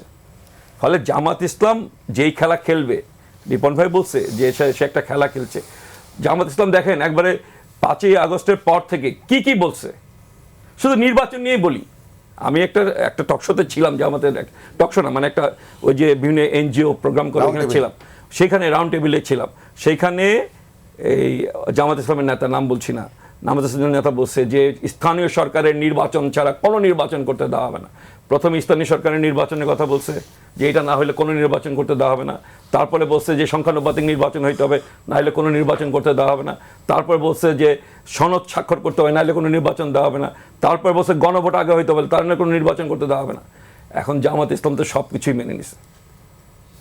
এখন একটা আতঙ্ক তৈরি করার চেষ্টা করছে যে নির্বাচন মানে কি বলে হতে পারে, কারচুপি হতে পারে। কিন্তু প্রশাসন তাদের সাইজের চেয়ে অনেক বেশি প্রশাসন দখল করে আছে তারা। এবং 24-এর গণঅভ্যুত্থান, যারা গণঅভ্যুত্থান করেছে এই তরুণ বন্ধুরা, তারা কিন্তু কোথাও নাই, কিন্তু এই গণঅভ্যুত্থানকে আত্মসাৎ করেছে জামাত ইসলাম, বা আত্মসাৎ করার অপচেষ্টায় লিপ্ত আছে জামাত ইসলাম। কোথায় ছিল জামাত ইসলাম বলেন? 24-এর গণঅভ্যুত্থানে কোথায় জামাতের নাম ছিল? কোথায় কোন জামাতি নেতা ছিল? আমরা তো রাজপথে ছিলাম। না, আমি সেটাই বলি। ফলে তারা যখন দাবি করে যে এই আন্দোলন আমরা করেছি, জামাতের জোর সঙ্গী আছে তো, না তারা যখন দাবি করে আমরা এই আন্দোলনে ছিলাম, তারা হলো এই একটা মিথ্যা দাবি করছে, মিথ্যা মালিকানা দাবি করছে জুলাই গণঅভ্যুত্থানের। আর আমার বন্ধু হচ্ছে ওই ছোট ভাই বন্ধুদের কাছে বলতে চাই, মানুষ যেই ভালোবাসা দিয়ে তোমাদেরকে কি বলে মানে বিজয়ী করেছে, মাথায় তুলে নিয়েছে, সেই ভালোবাসার মর্যাদা তারা রাখতে পারে নাই। তারা যে নতুন বন্দোবস্তের কথা বলেছিল, তারা সিটের লোভে পুরনো বন্দোবস্তে ফিরে গেছে। এইটাই হচ্ছে তাদের মানে ইতিহাস তাদেরকে এই প্রশ্নটাই বারবার করবে, তোমাদেরকে যে মর্যাদা আমরা দিয়েছিলাম তোমরা সেই মর্যাদা রক্ষা করার যোগ্য ছিল না। জি, আমি যেতে চাই অধ্যাপক ডক্টর আব্দুল্লাহ আল মামুন, কিন্তু সঙ্গত কারণে কিন্তু প্রশ্নটা ফরিদুল হকের কাছে গেছেন। আমি আপনার কাছেই সেই রতন ভাইয়ের প্রশ্নটা আপনার কাছে করতে চাই যে মানুষের যে একেবারে আকাশচুম্বী প্রত্যাশা, সেই প্রত্যাশা কি আপনারা শেষ পর্যন্ত পূরণ করতে পারছেন কিনা? প্রত্যাশা পূরণ করতে পারছে কিনা এটা জবাব দেওয়ার জন্য যতটুকু সময় পার হওয়া দরকার ততটুকু সময় গেছে বলে আমি অন্তত মনে করি না। একটু টাইম লাগবে এটা জবাব দিতে, কারণ এটা তো কাজের মাধ্যমে দিতে হবে, মুখে বললে তো হবে না। নতুন বন্দোবস্তের কথা রতন ভাই যেটা বলছেন এইটার সাথে আপাত দৃষ্টিতে আমিও ধরেন একমত, কিন্তু এখানে একটা প্রশ্ন আছে। প্রশ্ন হচ্ছে নতুন বন্দোবস্তে ধরেন জুলাই সনদ যদি বাস্তবায়ন হয়ে পরবর্তী পার্লামেন্ট এবং পরবর্তী নির্বাচন থেকে পরবর্তী রাষ্ট্র যদি জুলাই সনদ অনুযায়ী পরিচালিত হয়, পুরোপুরি না হলেও নতুন বন্দোবস্তের পথে কিন্তু যাত্রা শুরু হয়। এটা কিন্তু একটা প্রশ্ন।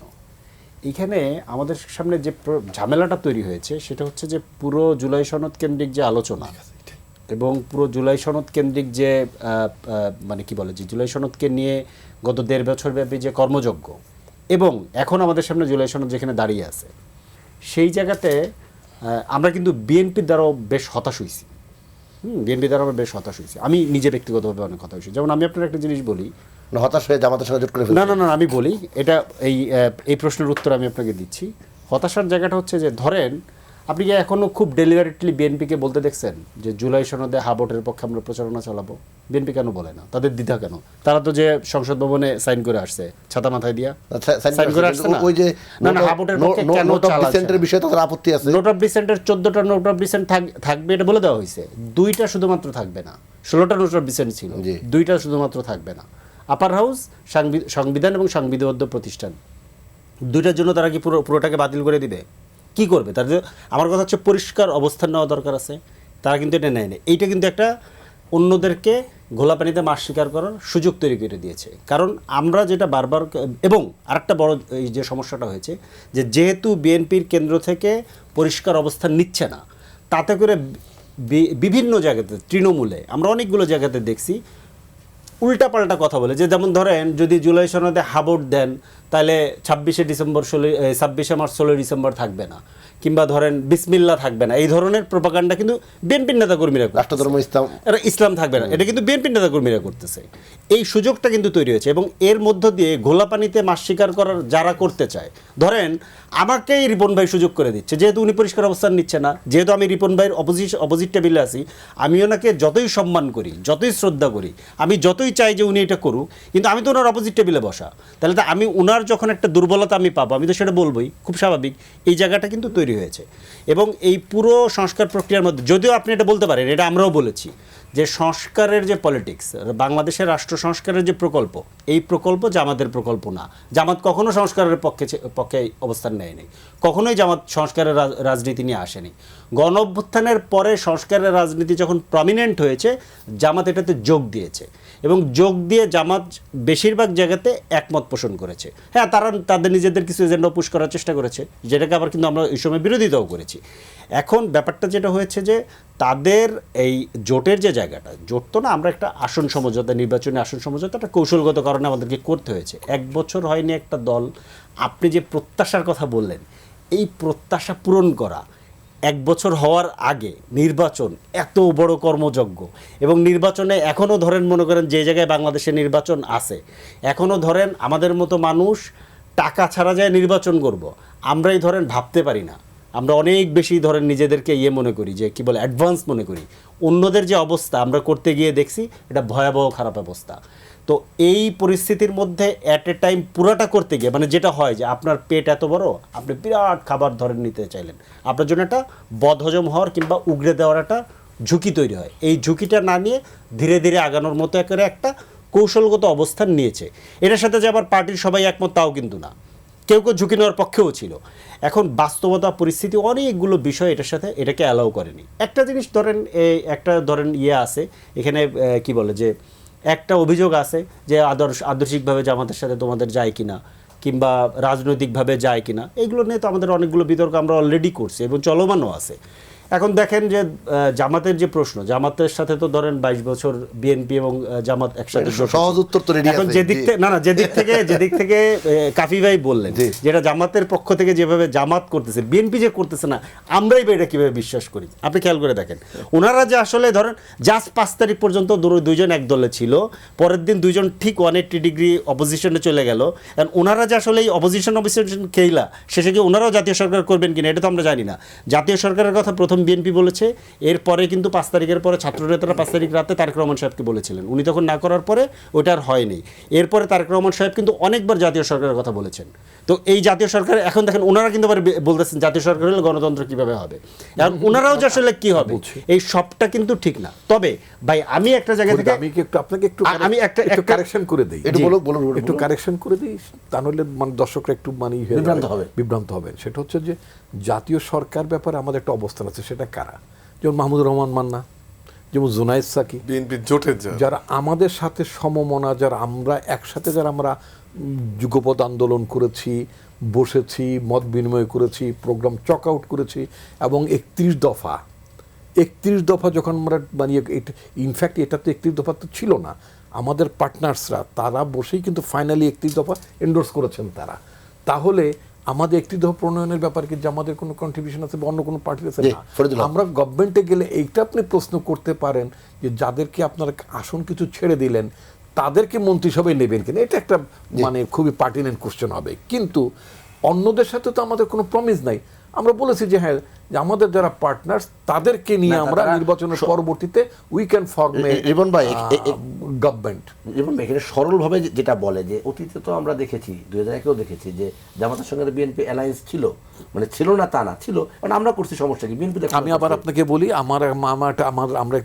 আমরা যে রাজনীতিটা আগে করতাম, পৃথিবীর ইতিহাসে তো বাংলাদেশ তো 55 বছর, তারা কিন্তু পৃথিবী ছিল তো, শত্রু আমার মিত্র, এই তত্ত্বে স্বাভাবিক আমি হাসিনা সরকারকে আমি ইলিগাল গভর্নমেন্ট মনে করতাম, এবং ইলিগাল গভর্নমেন্টের এটা পতন করানোর জন্য আমরা অনেকের সাথে তো হাত মিলিয়েছি। জি ফজলুল হক কিছু বলবেন? এনসিপি কেন সনদ এখনো স্বাক্ষর করলো না? হ্যাঁ সেটা কেন? কেন পরে আর ডাকে নেই এই জন্য। ট্রেন মিস হয়ে গেছে। তবে যেটা হয়েছে আমরা যেই কারণে স্বাক্ষর করিনি, আমরা কিন্তু আদেশের কথা বলেছি, ঠিক আছে? আদেশ কিন্তু পরে হয়েছে, আমরা কিন্তু আদেশ হয়েছে পরে, ধরেন এখন স্বাক্ষর করা না করা এটা ধরেন একটা আনুষ্ঠানিকতা। ট্রেন মিস করছেন না, ট্রেন মিস না, এটা আনুষ্ঠানিকতা ব্যাপার। কিন্তু আমরা যেই কারণে আমরা স্বাক্ষর তখন করিনি সেটা কিন্তু পরে হয়েছে, সেটা আমরা আদায় করেছি। আব্দুল্লাহ আল মামুন, আলোচনা থেকে আপনারা বুঝতে পারছেন যে আসলে নির্বাচন হচ্ছে, তো সেই নির্বাচনের পরে সংসদ যেটা হবে এটা কি মানে আমরার মামুরার নির্বাচন মানে সংসদ হচ্ছে কিনা? না, সেটার উত্তর একটা রিপন ভাই দিয়েছেন, বাট আমি দুইটা একটু ছোট্ট করে বলে ওটাতে যেতে চাই যে একটা জিনিস উনি যেটা আনফোল্ড করলেন, একটা আরেকটা পার্সপেক্টিভ কিন্তু আছে যে এমনও তো হতে পারে যে জামাত এবং তার জোট সঙ্গে এখন এনসিপি এমনভাবে প্রশাসন সাজিয়েছে, বরং উল্টো করে একটা ধোয়া তোলার চেষ্টা করছে যেন ওই প্রশাসন সম্পর্কে বিএনপি কিছু না বলে, যে আমরা সাজিয়ে গুজিয়ে রেখেছি, বরং ওইটাই প্লেইং ফিল্ড। ওটাও কিন্তু হতে পারে, যে কারণ আমরা শুনেছি যে এই মাহফুজের মুখে যে বিএনপি জামাত ভাগাভাগি হয়েছে, তার সাথে যদি এনসিপি ভাগটা যোগ দেই আমরা, তাতে তো বেশি হওয়ার কথা। এনসিপি ভাগ নাই তো, ওই না, ওটা তো ভাগ নাই। আমি না, বক্তব্যটা তো এসছে একজন উপদেষ্টার কাছ থেকে, সেটা যদি যোগ করি তাহলে কিন্তু এমন হতে পারে যে তাদের সাজানো প্রশাসন, তার মধ্যে তারা নির্বাচন করতে চায় এবং সেখানে পলিটিক্যাল ন্যারেটিভটা ডেভেলপ করা যে প্রশাসন সহায়ক হচ্ছে না বা লেভেল প্লেইং ফিল্ড নাই। তো দুই তিনটা জিনিস কুইকলি বলি। দেখেন, এখানে রিবন ভাইয়ের সামনে এই কথাটা বলা আরো জাস্টিফায়েবল। উনি দীর্ঘদিন নির্বাচন দেখেছেন, আমরা 12টা নির্বাচন হিস্ট্রি যদি দেখি, নমিনেশন শিডিউল ডিক্লেয়ার থেকে নমিনেশন পেপার সাবমিশন রিভিউ, এই পিরিয়ডে কোনোটাই কাম্য নয়, বাট এই পিরিয়ডে যে ধরনের সংঘর্ষ, নানান ধরনের ঘটনা ঘটে, এবার কি ঘটেছে? শুরুটা ভালো হয়েছে। আপনি নির্বাচনকে বলবেন পাতানো নির্বাচন বা লেভেল প্লেইং থাকবে না, কাউকে একটা ছুঁড়ে ফেলে দিলেন মহাসাগরে, কিন্তু 5-6টা জিনিস আপনাকে খেয়াল করতে হবে। নির্বাচন কমিশনের কোন ব্যবহারটা এখন পর্যন্ত খুব মোটা দাগে প্রশ্নবিদ্ধ হয়েছে? হয় নাই। 2 নম্বর হচ্ছে সরকার এখন পর্যন্ত কোন জিনিসটা এমন একটা ব্যবহার করেছে এনসিপি বা জামাত বলতে পারে যে আসলে একটা পক্ষপাতমূলক আচরণ করছে? 3 নম্বর প্রশাসন বা বিচার বিভাগ কি করেছে এমন যে আপনি এখনই বলে দিচ্ছেন যে নির্বাচন একটা পাতানো হতে পারে? 4 নম্বর প্রচার প্রচারণা কি কোনো এখনো শুরুই হয়নি, কোনো বাধা দেওয়ার প্রশ্ন ওঠে না। 5 নম্বর ভোটার তালিকা নিয়ে একটা প্রশ্ন হয়। একটু যুক্ত করি আপনাকে, ডেসপাইট দ্যাট প্রচার শুরু হয়নি, ডেসপাইট দ্যাট আমাদের পার্টির চেয়ারম্যানের একটা সফর ছিল উত্তরবঙ্গ, প্রচারণা সফর না পলিটিক্যাল সফর, সোজা কথা রাজনৈতিক সফর, তার ফ্যামিলি মিটিং, বগুড়ায় তিনি যাবেন, আত্মীয় স্বজনের সাথে দেখা সাক্ষাৎ ইত্যাদি। সেটা যখন নির্বাচন কমিশন অনুরোধ করলেন যে আপনি এখন যাবেন না, সেটা কিন্তু আমরা কমপ্লাই করেছি। দেশি বিদেশি পর্যবেক্ষকদের একটা ইয়ে থাকে, তাদের পার্টিসিপেশন, তারাও বলছে এখানে আসবেন, অবজার্ভ করুন, সবকিছু মিলে আসলে খুব ওই যে যেটা আমি বললাম যে হয়তোবা এমন হচ্ছে যে তারা যে নির্বাচনটা তারা করতে চাচ্ছে সেটা বাধাগ্রস্ত হবে বলেই একটা ন্যারেটিভ ডেভেলপ করার একটা প্রচেষ্টা হতে পারে। এরপরে আসে আপনি যে কথাটা বললেন যে এই আমি দামির মতো হবে কিনা বা পার্লামেন্টে আমি আর মামু এরকম হবে কিনা, সেরকম কোনো আভাস আমরা দেখছি না। বরং বিএনপির চেয়ারপারসন নিজেই তো রিপিটেডলি বলছেন যে খুব এমন একটা নির্বাচন হবে যেটা খুব প্রতিদ্বন্দ্বপূর্ণ, প্রস্তুতি নেওয়ার দরকার। এবং যে কথাটা কাবি ভাই বললেন আমি রেসপেক্ট রেখেই বলি, হয়তোবা সেই সম্ভাবনাটা অমূল্য হচ্ছে না যে হয়তোবা একক দল হিসেবেও জামাত তাদের ইতিহাসে সবচেয়ে ভালো ফলাফল করতে পারে। ও সেটা বড় টেস্ট, কারণ আগে বিএনপির ঘাড়ে ভর দিয়ে কিছু সিট পেয়েছিল, এবার ওই সিট তারা পায়নি। কিন্তু ওরকম আমি এখনো সম্ভাবনাটা দেখি না। মানে দুটো বৃহত্তর জোট হয়েছে, যদিও একটাকে আমি ডিফাইন করি উদার গণতান্ত্রিক একটা জোট, আমরা মনে করি বিএনপির নেতৃত্বে একজন একাডেমিক্যালি দেখলে, আর একটা রক্ষণশীল পশ্চাৎপদ জোটে এনসিপিও যুক্ত হয়ে সেই লেভেলটা মেখে নিয়েছেন এদেরকে, যারা অন্যান্য নিয়ে কথা বলবে, লঞ্চে হামলা করবে, যারা মাজার ভাঙবে, যারা এই ছায়ানটে হামলা করবে বা প্রথম হলে গিয়ে গরু জবাই করে দেবে, তারও জোট সঙ্গী হয়েছে আমাদেরই সন্তান তুল্য এরা।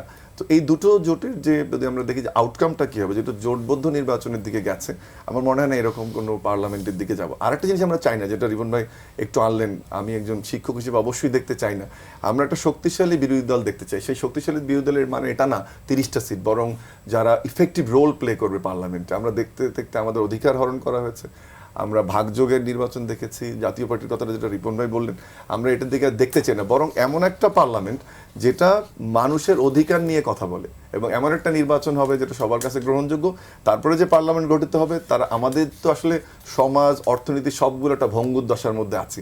এই জন্য গৃহপালিত বিরোধী দল আমরা চাই না, বা জাতীয় পার্টির মতো বিরোধী দল আমরা চাই না। আপনার গবেষণা কি বলে যে এবারের যে মানে ইয়েটা হবে, কেমন হতে পারে? আমরা ডেমোক্রেসি ডায়াস নামে যে অর্গানাইজেশনটা আমাদের, আমরা সেন্টিমেন্ট অ্যানালিসিস একটা করি প্রতিদিন। এটা আমরা হয়তো বা আগামী 20 তারিখ থেকে এটা অনলাইনেও যাব, যে প্রতিদিনের অনলাইন যে বিহেভিয়ার মানুষের, সেটা ইউটিউব, ফেসবুক, টুইটার, লিঙ্কডইন, এগুলো একটা অ্যানালাইসিস আমরা একটা করতে পারি। সেটা কিন্তু বলছে না যে নির্বাচনের ফলাফল খুব সহজ হবে। যেমন আমি এই মুহূর্তে যে আমাদের, যদিও ওটা একটু প্রিমেচিউর হয়ে যাচ্ছে, তারপর প্রজেকশনটা এরকম হতে পারে যে 250 অথবা 235, 50 এরকম। আবার কম্পিটিটিভ এরিয়া যদি দেখি আমরা, বেল্ট দিতে যদি গ্রাফ থাকতো হয়তো দেখিয়ে দিতে পারতাম যে কোন কোন জোনে, যেমন সাতক্ষীরা, যশোরে বা চিটাগাংয়ের একটা অংশে, উত্তরবঙ্গের একটা অংশে যেগুলোকে জামাতকে স্ট্রং দেখাচ্ছে, ব্রাহ্মণবাড়িয়া সহ কোনো একটা এরিয়াতে, অর্থাৎ অনলাইন অ্যাক্টিভিটিজের কথা আমরা বলছি যেগুলোতে প্রমিজিং মনে হচ্ছে। সেজন্য আমি মনে করি না যে সংসদ যেভাবে আপনি দেখছেন, আমি একজন যে ফলো আপ করছি নির্বাচনকে, ট্র্যাকিং করার চেষ্টা করছি, খুব তথ্যভিত্তিকই বলতে পারে, I can show the map even, যে আমাদের ম্যাপ ওইটা বলছে না যে নির্বাচন খুব একমুখী হচ্ছে। একটা কম্পিটিটিভ নির্বাচন হয়তো বা সংখ্যার দিক থেকে যেভাবে কিছু ভুয়া জরিপ সংস্থাকে কাজে লাগিয়ে করা হচ্ছে সেটা হয়তো বা না, কিন্তু 80-90 আসনও কিন্তু বিজয় এবং কম্পিটিশন, যেটাকে আমরা বলছি ইয়েলো অ্যান্ড গ্রে মার্ক করে হয়তো দেখাতে পারতাম অন্য সময়, হয়তো বা 20 তারিখের পরে আপনাদের টকশোতে যে সুযোগ হবে, সেটা কিন্তু আভাস দিচ্ছে অন্তত 100টা সিটে আপনার হার্ড কম্পিটিশন হবে এবং সেই আসনগুলো নির্ধারণ করবে। যে এবং সেই জন্য আমি বলছি যে on the basis of that data, যে আপনার এরকম হওয়ার কোনোই সম্ভাবনা নাই একেবারে বিএনপি 270-80টা সিট পেয়ে গেছে। আমার ধারণা যে that will be very good result for BNP, but জামাতের আসন সহ যদি কম্পিটিটিভ আসন ধরি, 100 আসনে আপনার একটা কম্পিটিশন হবে দুটো জোটের মধ্যে। ডক্টর আসাদুজ্জামান রিপন, আলোচনা শেষের দিকে আপনার কাছে জানতে চাই যে সামগ্রিক আলোচনা হলো আসলে মূলত তো দুইটা জোট, একটা বিএনপি নেতৃত্বাধীন জোট আর একটা জামাতের নেতৃত্বাধীন জোট। আমাদের বামদের নেতৃত্বে একটা জোট আছে, বামদের জোট আছে, জি। আব্দুল্লাহ, ঠিক না? আপনাদের নেতৃত্বে একটা জোট আছে, জি। সরি, আমি মূলত গণতান্ত্রিক যুক্ত- না না ওষুধ না, মূলত বলেছে আর কি, মূলত ফাইটিং জায়গায় না, আমি ফাইটিং এর বাইরে রসন ভাই ছেড়ে দিচ্ছি না, আমি মূলত দুটো বলছি। তো আর আমরা ওইটাও ট্র্যাক করছি, গণতান্ত্রিক যুক্ত। ওইটাও জি। করছি। তো রিপন ভাইয়ের কাছে প্রশ্ন যেটা, সেটা হলো যে এই যে ফাইট হবে, আমাদের আব্দুল্লাহ মামুন স্যার বললেন যে 100টা জায়গায় মানে ভালো ফাইট হবে। ফাইটের আগে তো আসলে প্রার্থীদের ব্যাপার, মানে আপনার দল বিএনপি প্রার্থী দেওয়ার ক্ষেত্রে মানে কেমন সিদ্ধান্ত নিল এখন পর্যন্ত যারা প্রার্থী আছে জোটের সহ, আমি জোট সহ বলছি। আমি যেটা বলতে চাই, এবার পার্সপেক্টিভটা একটু ডিফারেন্ট, জি। একটু ডিফারেন্ট পার্সপেক্টিভ। ডিফারেন্ট পার্সপেক্টিভে অনেক সময় আপনার কিছু বিশেষ ব্যবস্থা, বিশেষ অবস্থায় বিশেষ সিদ্ধান্ত নিতে হয়। মানে সেটা মানে এটা খুব স্বাভাবিক অবস্থাটা ছিল না। মানে শেখ হাসিনার মানে পলায়নের পরে নির্বাচন নিয়ে যখন একটা শঙ্কা ছিল, আমাদের পার্টির মহাসচিব প্রায়ই নির্বাচন অনুষ্ঠান নিয়ে শঙ্কার কথা বলতেন, ষড়যন্ত্রের কথা বলতেন। সবচেয়ে বড় যেটা দায় ছিল, কর্তব্য ছিল, সেটা হচ্ছে নির্বাচনটাকে মানে নির্বাচনের যে স্পিরিটটাকে একটা ট্রেনে উঠিয়ে দাও, মানে এটাকে সচল করা, একটা ওয়েভ তৈরি করা, মানে দেশটাকে নির্বাচনমুখী করে দেওয়া, তাই না? এবং আপনি একটা জিনিস ইন্টারেস্টিং একটা জিনিস খেয়াল করবেন, জামাত ইসলাম আমাদের পার্টির প্রার্থী তালিকা ঘোষণা করার আগে জামাতের তরফে ঢাকা সহ সারা দেশে প্রতিটি আসনে তারা মানে বড় বড় বিলবোর্ড তারা মানে টাঙিয়ে দিলেন তাদের রেসপেক্টিভ প্রার্থীদের নাম উল্লেখ করে, মার্কা দিয়ে। এবং এরপর আবার তারা মানে উল্টো কথা বললেন, আবার পিআর সিস্টেমের কথা বললেন। তো যখন একজন প্রার্থী বসান, প্রার্থী মনোনয়ন করেন, তারপর আবার মানে পিআরের মানে প্রপোর্শনাল রিপ্রেজেন্টেশনের কথা বলেন, এটা খুব একটা সাংঘর্ষিক অবস্থান তারা ডে ওয়ান থেকে তারা নিয়েছিলেন। এখন এই ধরনের তখন বিএনপির জন্য যেটা ছিল সেটা হচ্ছে আমরা জনগণ নির্বাচনের জন্য মুখিয়ে ছিল।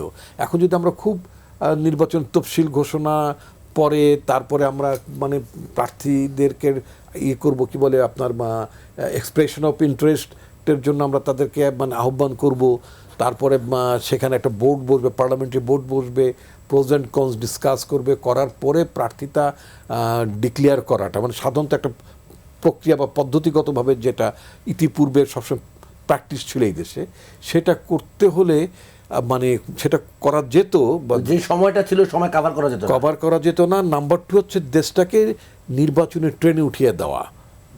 মানে ট্রেনটা হচ্ছে যে নির্বাচনের জন্য প্রতিটি মানুষ মুখিয়ে আছে।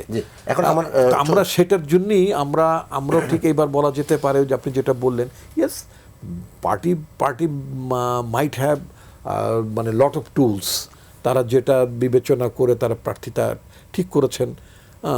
যেমন আমি নিজেও আমি নিজে আমার মানে প্রার্থীতা চাওয়ার আমার কোনো সুযোগও ছিল না, পার্টি করেছে কি বলে প্রার্থীতা ডিক্লেয়ার করেছেন মানে 300 আসনে। তো সেখানে নিশ্চয়ই আমার চেয়ে যিনি যোগ্য এমন কাউকেই হয়তো দিয়েছেন, বিবেচনা তাই ছিল। হয়তো দল করার কারণে আপনারা মেনে নিয়েছেন, কিন্তু যেসব জায়গায় আপনাদের জোট সঙ্গী দীর্ঘদিন আপনারা বলছিলেন আন্দোলন সংগ্রামে যুগপৎ আন্দোলন, এটা তো আমাদের কমিটমেন্ট ছিল। আপনারা প্রায়োরিটি দিয়ে তাদেরকে দিয়েছেন, কিন্তু সেই সব জায়গায় তো আমরা দেখছি স্বতন্ত্রভাবে অনেকে এটা মানে আমি একটা জিনিস বলি, এই ব্যাখ্যাটা আমি বলতে চাই, যারা মানে বিএনপির পদধারী যারা দাঁড়িয়েছেন ল্যাটন, তারা পার্টির পক্ষ থেকে একটা পিউনিটিভ মেজারের মুখে পড়েছেন, আই মিন এক্সপালশনের মানে প্রসেসের মধ্যে গিয়েছেন। তো এইটাকে আমি তাদেরকে I don't like to consider them as an independent, because তারা একটা পার্টি করতেন অনেক সময় ধরে, পার্টির পদ ধারণ করতেন, পার্টির কাউন্সিলে তাদের জন্য পদ মানে হয়েছে, ম্যান্ডেটেড হয়েছে, পার্টির আপনার নির্বাহী কমিটি সেই পুরো মানে পদায়নগুলোকে অনুমোদন করেছে। দীর্ঘ প্রক্রিয়ার মধ্যে তারা ছিলেন। অল অন এ সাডেন যদি কেউ মনোনয়ন না পাওয়ার পরে তার পরিচয়টা ইন্ডিপেন্ডেন্ট হতে পারে না, আমি মনে করি। আমি পার্টি আমাকে উপযুক্ত মনে করেনি, আমাকে মনোনয়ন দেয়নি, ফাইন। তার জন্য কি আমি ইন্ডিপেন্ডেন্ট হয়ে যেতে পারি কিনা? মানে all on a sudden one very fine morning can I become an independent candidate? আমি তো মানে কোনো মোরাল পার্সপেক্টিভে আমি মনে করে যে মানে I could have any practical position to become an independent candidate. I am very much a partisan man, একটা পার্টি অ্যাক্টিভিস্ট, পার্টি লয়ালিস্ট। তো সুতরাং এদেরকে ঠিক ইন্ডিপেন্ডেন্ট চিন্তা করা যাবে না। এই জন্য আমাদের একটা আইন সংস্কার করা দরকার ছিল। সেটা হচ্ছে যে নির্বাচনের বহু আগেই যারা নির্বাচন করবেন মানে একটা পদ্ধতি, এটা একটা দাবি ছিল যে আপনি 3 বছর আগে যদি পার্টিতে যোগ না দেন তাহলে পার্টির এক্স্যাক্টলি এগুলো হওয়া উচিত এবং আরো অনেক 3 বছর আগে পার্টিতে এটা হওয়া উচিত। ইভেন আপনি ইন্ডিপেন্ডেন্ট হয়ে যাচ্ছেন রাতারাতি, তাই না? ইন্ডিপেন্ডেন্ট হয়ে যাচ্ছে একটা বিষয়, আবার অনেকে আছে দলকে বিলুপ্ত করে দিয়ে মানে পার্টি যাচ্ছে, যেটি আমাদের সেকেন্ড রোমান আমি কি একেবারে শেষ পর্যন্ত আমি কয়েক সেকেন্ড এক সেকেন্ডে বলেন, এক সেকেন্ডে বলতে পারা সম্ভব না। সেটা হচ্ছে যেমন মনে করেন ইন্ডিপেন্ডেন্ট ক্যান্ডিডেটের বেলায়, পার্টিকুলারলি আপনার যাদের দ্বৈত নাগরিকত্বের বেলায় নানা জায়গায় নানা ধরনের সিদ্ধান্ত নিয়েছে। আমি যতদূর জানি, সো ফর মাই স্টাডি গোজ, যে আমেরিকান সিটিজেনশিপ হঠাৎ করে 1 সপ্তাহ আগে ত্যাগ করে আপনি নাগরিকত্ব বর্জন করতে পারেন না। It will take several months. আপনি যান ওয়েবসাইটে যান, দেখেন, আপনি একটা অ্যাপ্লিকেশন করলেন, তো আপনাকে $350 দিয়ে ফি দিতে হবে, আপনাকে আবার ওথ নিতে হবে, আপনি আমেরিকান গভর্নমেন্টকে আপনি ট্যাক্স পে করেছেন কিনা, ওই দেশে আপনার কোনো দায় দেনা আছে কিনা, সেগুলো শোধ করেছেন কিনা, নানা ধাপগুলো শেষ করে তারপরে স্টেট ডিপার্টমেন্ট যদি মনে করে যে না আপনি সব দায় দেনা শোধ করে দিয়েছেন, you are no more burden to US people or US government, then they can decide that you are no more a citizen of their country. আপনি অনেক, তো সুতরাং এইগুলো অনেক বড় কোশ্চেন থেকে যাবে, particular for US citizen, particular for British citizen. Abdullah Kafi Ratan, একবারে ছোট ছোট করে আপনি যদি এই বিষয়গুলো বলতেন। এক নম্বর হচ্ছে যে আপনাদের যে জোট, আপনাদের নির্বাচনের প্রস্তুতিটা কেমন? দ্বিতীয় হচ্ছে এই যে রাতারাতি দল পরিবর্তন করে, দলকে ভ্যানিশ করে দিয়ে একেবারে আরেক দলে চলে যাওয়া, 3 বছরের কথা বলছিলেন, এই একটা বিষয়।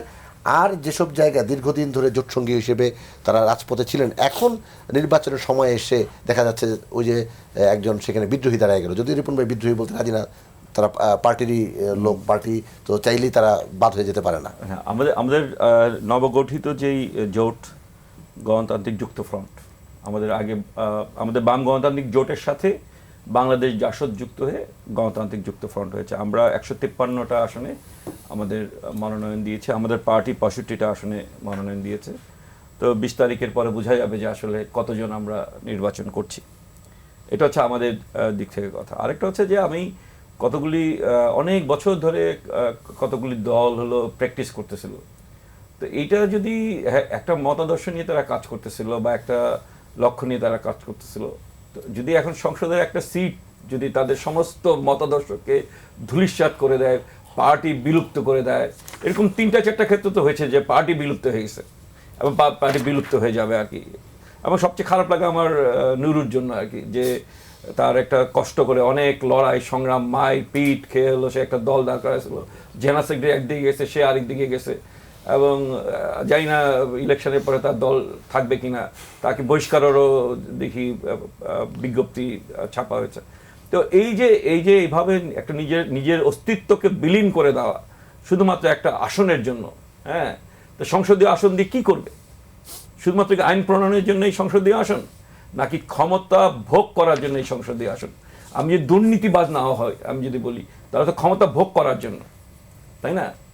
আপনি যতদিন পর্যন্ত আপনি একটা দল করছেন, একটা হচ্ছে যে আপনি মানে একটা কি বলে দলের সাথে ঐক্য করে বা অ্যালায়েন্স করে অথবা আন্ডারস্ট্যান্ডিং করে আপনি নির্বাচন করলেন, সেটা এক জিনিস।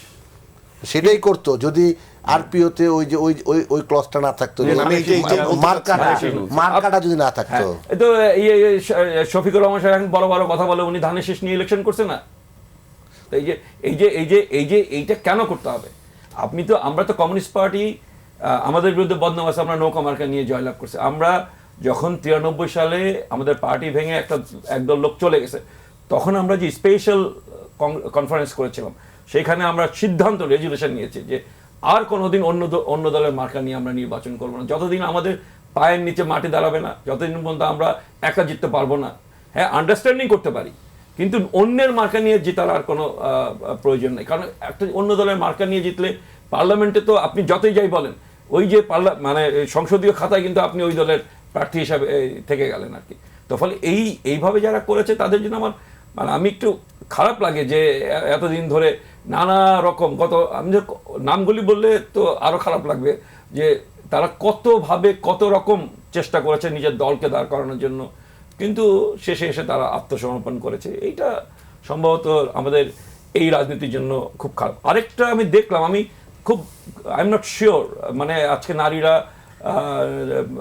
গতকালকে একটা করেছে, মানে আলোচনা সভা করেছে, এখানে বলেছে যে এই সংসদ নির্বাচনে সবচেয়ে কম নারী প্রার্থী অংশগ্রহণ করছে। রিপন ভাই একটা কথা বলছিলেন, এই আন্দোলনে জুলাই গণ অভ্যুত্থানে নারীদের পার্টিসিপেশন কিন্তু অনেক বেশি। 90 সালে আমরা ছাত্র আন্দোলন করেছিলাম, একশা স্বৈরাচার বিরোধী আন্দোলনে, তখন কিন্তু নারীদের এত অংশগ্রহণ ছিল না। এবার এই যে বাচ্চারা স্কুলের কলেজের বাচ্চারা, যে বিশ্ববিদ্যালয়ের বাচ্চা, অনেক মায়ের একটাই মাত্র সন্তান, সে সন্তান লড়াই গেছে, মা পেছনে বসেছিল, ছেলে একটা ঢিল মেরে এসে এক গ্লাস পানি খাওয়াচ্ছে, আবার গিয়ে ঢিল মারতেছে। এই যে চিত্রটা, এটা কিন্তু একটা বিরল চিত্র, কিন্তু নারীদের কোনো জায়গায় নেই। এনসিপি সিস্টার্সদের আমি খুবই ধন্যবাদ জানাই যে তারা আপোষ করে নাই। তারা জামাতের সাথে তাদের যে আপোষ, সেই আপোষের জায়গায় তারা বিদ্রোহ করেছে। এই জন্য এনসিপি সিস্টার্সদের আমি কৃতজ্ঞ। ফরিদুল হক, আপনাকে আসলে ধন্যবাদ জানাইতে পারলেন না আমাদের আব্দুল্লাহ কাফি নতুফ ভাই, সিস্টারদের জানাইছে। আপনাদের যে ধন্যবাদ জানাইতে পারলো না, যে কারণে, সেই কারণটা একটু আপনার কাছ থেকে শুনতে চাই। না, এখানে ওই যে কাফি ভাইয়ের কথার সাথে আমি কিছুটা করি, মানে ব্যাপারটা হচ্ছে যে এই পুরো যে ইলেকট্রাল প্রসেস এবং যে ইলেকট্রাল কালচার এখানে গত 50 বছরে গড়ে উঠছে, এটাকে আমি বলি, এটা আবার মানে অনেকটা মানে কি বলে যে আক্রমণের মতো হয়ে যায়, কিন্তু আক্রমণ না করে উপায় নাই, আক্রমণ করা ছাড়া উপায় নেই। মানে এটা তো আসলে 30-এর দশকে শেরে বাংলার নেতৃত্বে আমরা জমিদারির বিরুদ্ধে লড়াই করছি, ঠিক আছে, ভূমির জমিদারি 50-এর দশকে নাই হয়েছে, এরপরে একটা রাজনৈতিক জমিদার তন্ত্র কায়েম হয়েছে। মানে এই জমিদার তন্ত্রের মধ্যে আমাদের মতো সাধারণ ঘরের ছেলেদের এখানে আইসা এটাতে কম্পিট করাই সম্ভব না, এমন একটা পুরো সিস্টেমটা এমনভাবে আছে। কত কোটি টাকা লাগে একটা নির্বাচন করতে, আপনি যত আন্দোলন করেন, যত বড় নেতা হন, যত যোগ্য লোক হন, যাই হন, লাভ নাই। বড় দল লাগবে, বড় দলের টিকিট লাগবে, এবং বিরাট মার্কা লাগবে, বিরাট অঙ্কের টাকা লাগবে, তারপরে আপনি ইলেকশন করতে পারবেন। কেন? কারণ ওই যে প্রথম এটার অনেকগুলো জায়গা আছে। এটা জায়গা হচ্ছে যে ওইখানে আপনার কনস্টিটিউয়েন্সি দেওয়া, একটা বিরাট বড় এলাকা, ওই পুরো জায়গাটাকে আপনাকে দখল নিতে হবে, নিয়ন্ত্রণ করতে পারতে হবে, উপজেলা থেকে শুরু করে একদম ইউনিয়ন পর্যন্ত পুরো জায়গাটা আপনার নিয়ন্ত্রণে আনতে হবে। এবং এটার মধ্যে দিয়ে একটা বড় অঙ্কের টাকা পয়সার একটা ব্যাপার আছে, বিরাট একটা বাণিজ্য আছে, যেগুলো ওনারা অলরেডি বলছেন। এই পুরো সিস্টেমটাকে যদি আমরা চেঞ্জ করতে না পারি, এটা আপনি এই ধরনের ঘটনা আরও ভয়াবহ আকারে হবে। মানে এই যেটা হচ্ছে যে দল বিলুপ্ত করে দিয়ে চলে যাওয়া, এটা আরও ভয়াবহ আকারে হবে। কারণ কি? কারণ নির্বাচনের আগে একটা রিউমার বাজারে ছড়ানো হয়। আমি এবার এটা ফলো করছি, আমি খুবই কনফিডেন্ট ছিলাম 6 মাস আগেও আমি খুব কনফিডেন্ট ছিলাম যে আমরা রাস্তায় ছিলাম 15 বছর, মাইর খেয়েছি, পলাইছি, আবার আসছি, আবার মাইর খেয়েছি, পলাইছি, আবার আসছি, আমাদেরকে তো আটকাইতে পারে নাই। তার মানে হচ্ছে যে রাজপথ হচ্ছে, আমরা তো যেহেতু আমাদের ওই জোশটা ছিল যে রাজপথ হচ্ছে আমাদের রাজনীতির প্রধান জায়গা, কিন্তু গণঅভ্যুত্থানের পরে বাজারে আলাপ করা শুরু হলো যে তুমি যদি পার্লামেন্টে যাইতে না পারো তাহলে আর তোমার রাজনীতি থাকবে। মানে এটা কি এনসিপির ভিতরে আলোচনাটা এটা ছিল? এনসিপি না, এটা মানে আমি না, পুরো আমি রাজনৈতিক জানার জন্য পরিসরের মধ্যে স্বাভাবিকভাবে আমাদের ভেতরে আলোচনা হয়েছে, পার্লামেন্টে না গেলে তোমার আর রাজনীতি নেই, শুধু টকশোদের রাজনীতি হবে না, কিংবা শুধু তুমি বক্তৃতাদের রাজনীতি হবে এটাও তো public parliament। না মানে এটা পাবলিক পার্লামেন্ট, ঠিক আছে। এই যে ভাইবটা ক্রিয়েট করা হয় সেই জায়গাতে আসলেই কি হবে কি হবে না এইটা বোঝা এবং বুঝতে পারার মতো ধরেন 2-4 বার ধাক্কা না খাইলা, যেমন ধরেন আমি মোটামুটি এখনো নিশ্চিত বাংলাদেশের সকল বৈপ্লবিক শক্তিও যদি পার্লামেন্টে চলে যায়, পার্লামেন্টে যারা যাবে না আমরা তথাকথিত অবৈপ্লবিক শক্তি, আমি নিশ্চিতভাবে পার্লামেন্ট ছাড়া রাস্তা এখন পর্যন্ত বেছে নিছি। আমি নিশ্চিত আগামী রাজনীতি এখনও রাস্তায় আছে। কেন? কারণ অনেকগুলো আনডান ওয়ার্ক আমাদেরকে করতে হবে। এটা আপনি রাস্তায় দাঁড়ায় থাকা ছাড়া আপনি এটা পারবেন না, শুধু পার্লামেন্টে যে আপনি এটা পারবেন না। রাতারাতি বাংলাদেশের পার্লামেন্ট বেহেশতখানা হয়ে যায় নাই যে সবাই সব কিছু যে করে ফেলবে দিনে দিনে। জুলাই সনদ বাস্তবায়ন করার জন্য কতবার ধরেন এখানে হরতাল দিতে হয় কিনা আপনি দেখেন। যদি দিতে হয় আমরা কি থেমে থাকবো? যদি ধরেন এটা নিয়ে হয়, মানে এই ধরনের পরিস্থিতি তৈরি হতে পারে। তার মানে আপনাকে বাংলাদেশের মতো দেশে আপনাকে রাস্তায় একটা ফোর্স লাগবে, কিন্তু নির্বাচনের আগে এরকম একটা পরিবেশ তৈরি করা হয় এখানে যে আপনার সবাইকে পার্লামেন্টে চলে যেতে হবে। এবং তারপরে যেটা হয় যে খুব ধরেন 10 বছর ধরেন ফাইট করার পরে পার্লামেন্টে যাওয়ার জন্য সে এমন একটা ট্রিক্স অ্যাপ্লাই করলো কিংবা এমন একটা কৌশলের অংশ নিল, দেখা যায় যে তার পুরো 10 বছরের লড়াইয়ের উপরে একটা বড় একটা প্রশ্নবোধক চিহ্ন দিয়ে দেয়। আচ্ছা, ও তো আপোষ করে ফেলে, তাহলে ওকে দিয়ে বোধহয় আর ফাইটটা হবে না। তাকে ওই জায়গায় রিগেইন করতে আবার 5-7 বছর কিন্তু লেগে যাবে। এটা কিন্তু একটা বড় সংকটের জায়গা। তো এইটা আসলে নতুন দল আমাদের একার উপরে দায় চাপাই দিলে হবে না। আপনি যে নতুন বন্দোবস্তের কথা বলেন, নতুন বন্দোবস্ত আমি একদম লিখে দিচ্ছি, সবটা পূরণ করতে পারবো। সবাই রাজনীতি ছেড়ে দিতে বলেন, অথবা আমরা যেভাবে বলি সবাইকে সেভাবে রাজনীতি করতে বলেন, সেটা তো সে করবে না। বিএনপি তো বিএনপির মতো করে রাজনীতি করবে, কাফি ভাই তো তার মতো করে রাজনীতি করবে, জামাত তো তার মতো করে রাজনীতি করবে। তাহলে আমি একা কীভাবে এটা পরিবর্তন করবো? অথবা বাংলাদেশের 90% মানুষ কিংবা বাংলাদেশের 51% মানুষ কি আগামীকালকে আমাকে সমর্থন দিবে যে আমি সবটা যে করে ফেলবো? এই যে ব্যাপারটা, আমাকেও কিন্তু সিস্টেমের সাথে কখনো কম্প্রোমাইজ করতে হচ্ছে। এই কম্প্রোমাইজ সবসময় যে ঠিক হচ্ছে আমি সেটা বলছি না। সেই কম্প্রোমাইজের অংশ হিসেবে খুবই প্রশ্নবোধক জোটও হয়তো আমাকে করতে হচ্ছে, যেটার সাথে আমি নিজেও হয়তো একমত না। আমি নিজেও কিন্তু একমত নাই এই জোটবদ্ধ, এটা কিন্তু কোনো রাজনৈতিক কারণে না। কারণ আমি আমাদের একটা অংশের, আপনারা জানেন যে আমরা 30 জন এটার বিরোধিতা করে একটা স্মারকলিপিও দিয়েছিলাম, যদিও সেটা ইন্টারনাল ছিল, পরে পাবলিকলি চলে এসছে। কিন্তু আমরা কিন্তু এটার পক্ষে ছিলাম না, কিন্তু আমাদেরও একটা ভিন্ন ছিল। কিন্তু আমাদের যে বন্ধুরা আবার ধরেন এভাবে যেতে চেয়েছে, তাদের জায়গাটা যে খুব বেশি মানে কি বলে স্বার্থপরতা ব্যাপারটা তাও না। আবার আমরাও যে খুব বেশি দলকে মানে কি বলে যে একটা বৈপ্লবিক জায়গায় নিয়ে যেতে পারতাম ব্যাপারটা তাও না। তো এই জায়গাগুলো তো ধরেন একটা নতুন দলের মধ্যেও থাকবে যে আপনি ঠিক এই পথে যাওয়া ঠিক হচ্ছে নাকি এই পথে যাওয়া, এই দ্বন্দ্বও তো থাকবে। এই দ্বন্দ্বের মধ্য দিয়েও তো ধরেন দলটা একটা জায়গায় যাবে। এখনই সবটা আমরা নতুন বন্দোবস্ত করতে পেরেছি কিংবা এখনই আমরা পুরোটা ফেল করে ফেলেছি, পুরোটা বলা আসলে সময় এখনো আসেনি। আমি একটু যুক্ত করতে চাই, নতুন বন্দোবস্ত করতে পারা বা এটা তো আরো অনেক পরের ব্যাপার, কিন্তু তার আগে এনসিপি যে নতুন বন্দোবস্ত যে একটা নতুনটা শব্দ, দুটো শব্দ, নতুন বন্ধ দুটো শব্দ চালু করছিল, এই দুটার সম্পর্কে দুটো লাইনই তো বলেন এই পর্যন্ত। প্রথম কথা আমি জাস্ট নতুন বন্দোবস্তটা কি, আমরা তো না প্রতিষ্ঠার পরে যেদিন ওরা শেরাটন হোটেলে ইফতার পার্টি করলো, সেদিনই মানুষ বুঝে গেছে যে এরা পুরনো বন্দোবস্তের লোক। নতুন বন্দোবস্ত প্রতিষ্ঠাটা নিয়ে ইস্যু ছিল মানে তারপরে আরেকটা ব্যাপার বলতেন তারা, আলোচনা শুনলে বলতেন সেটা হচ্ছে যে আমি একটা জিনিস নিউ রিপাবলিক। এই নিউ রিপাবলিক আমি খুব I am sorry to say যে যারা মানে আমরা তো অনেক কথা মানে শুনে শিখি জানি, নতুন বন্দোবস্ত, তারপরে আপনার এই যে নতুন রিপাবলিকের কথা, এগুলো কখনই তারা হয়তো উস্তাদদের কাছে শুনছে, কিন্তু কখনই তার এই বিষয়টা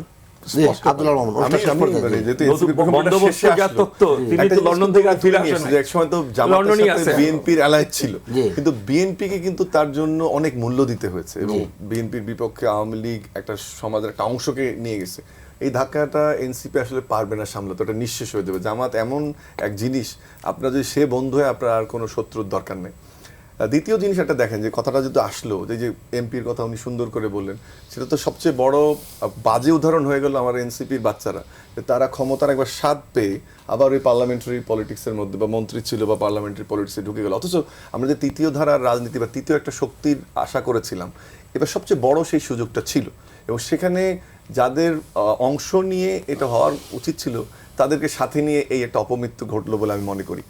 আরেকটা জিনিস দেখেন যে তৃতীয় বলেন নতুন বন্দোবস্ত বলেন, স্বাধীনতার প্রশ্নে তো আমরা এনসিপির অবস্থানটা যেভাবে দেখতাম, এখন জামাতের পক্ষে যখন ভোট চাইবে এই বাচ্চারা 30টা আসন বাদ দিয়ে, বা এই যে এনসিপি যখন এজ এ সংগঠন ভোট চাইবে, এই চিত্রটা কি দাঁড়ায়? তা তো নির্বাচনের জোট বলছে, আদর্শিক জোট বলছে না। আপনি তো ক্যাম্পেইনে 30 সিটি লিমিটেড তো করছেন না, আপনি তো সব সিটে ক্যাম্পেইন করেন। এই প্রশ্নটার উত্তরটা কিন্তু ইম্পর্টেন্ট, যে আপনি তো 270টা আসনে আপনাকে ভোট চাইতে হবে। আমি জানি না but answer he has, but very important. মানে আমি এটা কেন আনলাম সামনে, যে আপনি এটা করতে পারেন না, তার মানে আপনি কিসের লেজিটিমেসি দিচ্ছেন? মুক্তিযুদ্ধের অপরাধের লেজিটিমেসি দিচ্ছেন একটা নতুন সংগঠনের, যাদের উনি যেটা বললো, আমি তো আরও ডিসঅ্যাপয়েন্টেড, এরা আমারই শিক্ষার্থী, একসাথে আন্দোলন করেছে, যে 14 তারিখের কথা আসলো, মেয়েদের অংশগ্রহণ আসলো, সামনে দাঁড়িয়েছিলাম, এখন তো আমি একেবারে মানে হতোদ্যম একটা অবস্থা।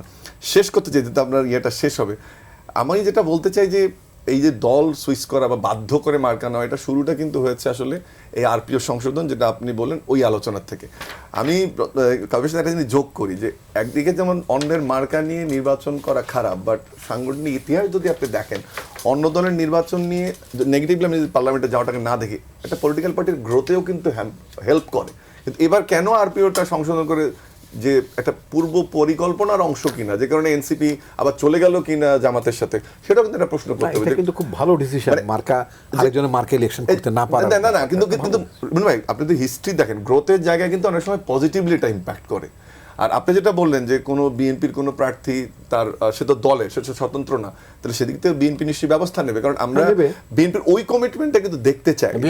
উনি যেমন 31 দফা ব্যবস্থা নিয়েছে, যেদিন মারা গেছেন সেদিনই বৈঠক, আমরা ওই কমিটমেন্টটা দেখতে চাই বিএনপির দিক থেকে, যে তাদের যেটা উনি সুন্দর করে বলেন, যে তারা 31 দফায় যারা ছিল, আন্দোলনে ছিল, স্ট্র্যাটেজি ছিল, তারাও যেন বঞ্চিত না হয়। তাহলে কিন্তু রাজনৈতিক দলগুলোর একে অপরের প্রতি যে সমমনা দলগুলোর ট্রাস্ট, সেটাও নষ্ট হয়। এই জন্য এখন বিএনপির সামনে যেটা চ্যালেঞ্জ, পার্টিকুলারলি ওনাদের চেয়ারম্যান এখন দেশে, যে এইটা কিভাবে উনি ম্যানেজ করেন, এবং সেক্ষেত্রে বৃহত্তর স্বার্থে নিশ্চয়ই অনেকে, আজকে দেখলাম যে অনেকে ডেকে ডেকে কথা বলছেন, অনেকে মেনেও নিচ্ছে, এটাও বিএনপির দিক থেকে খুব গুরুত্বপূর্ণ। সর্বোপরি আমরা আশা করব যে এত আলোচনার মূল যে আলোচনাটা, দলগুলো একটা জিনিস ভুলে যাবে না, এই যে এত সংগ্রাম, ওনার জেলে থাকা, ওনার রাস্তায় থাকা, আমাদের যুদ্ধ, ওনার যুদ্ধ, এটার একটাই অবজেক্টিভ ছিল গণতন্ত্রের উত্তরণ, এবং তার প্রথম সোপানটা, তার মূল জায়গাটা হচ্ছে একটা নির্বাচন। সেই জায়গায় যদি আগের থেকে আমরা কথা বলা শুরু করি, ফেয়ার প্লে ফিল্ড না, এটা হচ্ছে না, ওটা হচ্ছে না, সেই দায়িত্বটা নেওয়ার জন্য আমরা যেন প্রস্তুত থাকি। এবং সেটা কিন্তু খুব দুঃখজনক হবে যদি নির্বাচনকে আগেই প্রশ্নবিদ্ধ করে গণতান্ত্রিক যাত্রাকে আপনি ব্যাহত করেন। জি, অসংখ্য অসংখ্য ধন্যবাদ ডক্টর আসদুজ্জামান রিপন, অধ্যাপক ডক্টর আব্দুল্লাহ আল মামুন, আব্দুল্লাহ কাফি রতন এবং ফরিদুল হক, আপনারা চারজনকে। সুপ্রিয় দর্শক, আপনারা যারা এন মোহাম্মদ পাবলিক পার্লামেন্ট অনুষ্ঠানটি দেখছিলেন, আপনাদেরকে ধন্যবাদ ও কৃতজ্ঞতা জানিয়ে আজকের অনুষ্ঠান এখানে শেষ করছি। সবাই ভালো থাকবেন, সুস্থ থাকবেন, আল্লাহ হাফিজ।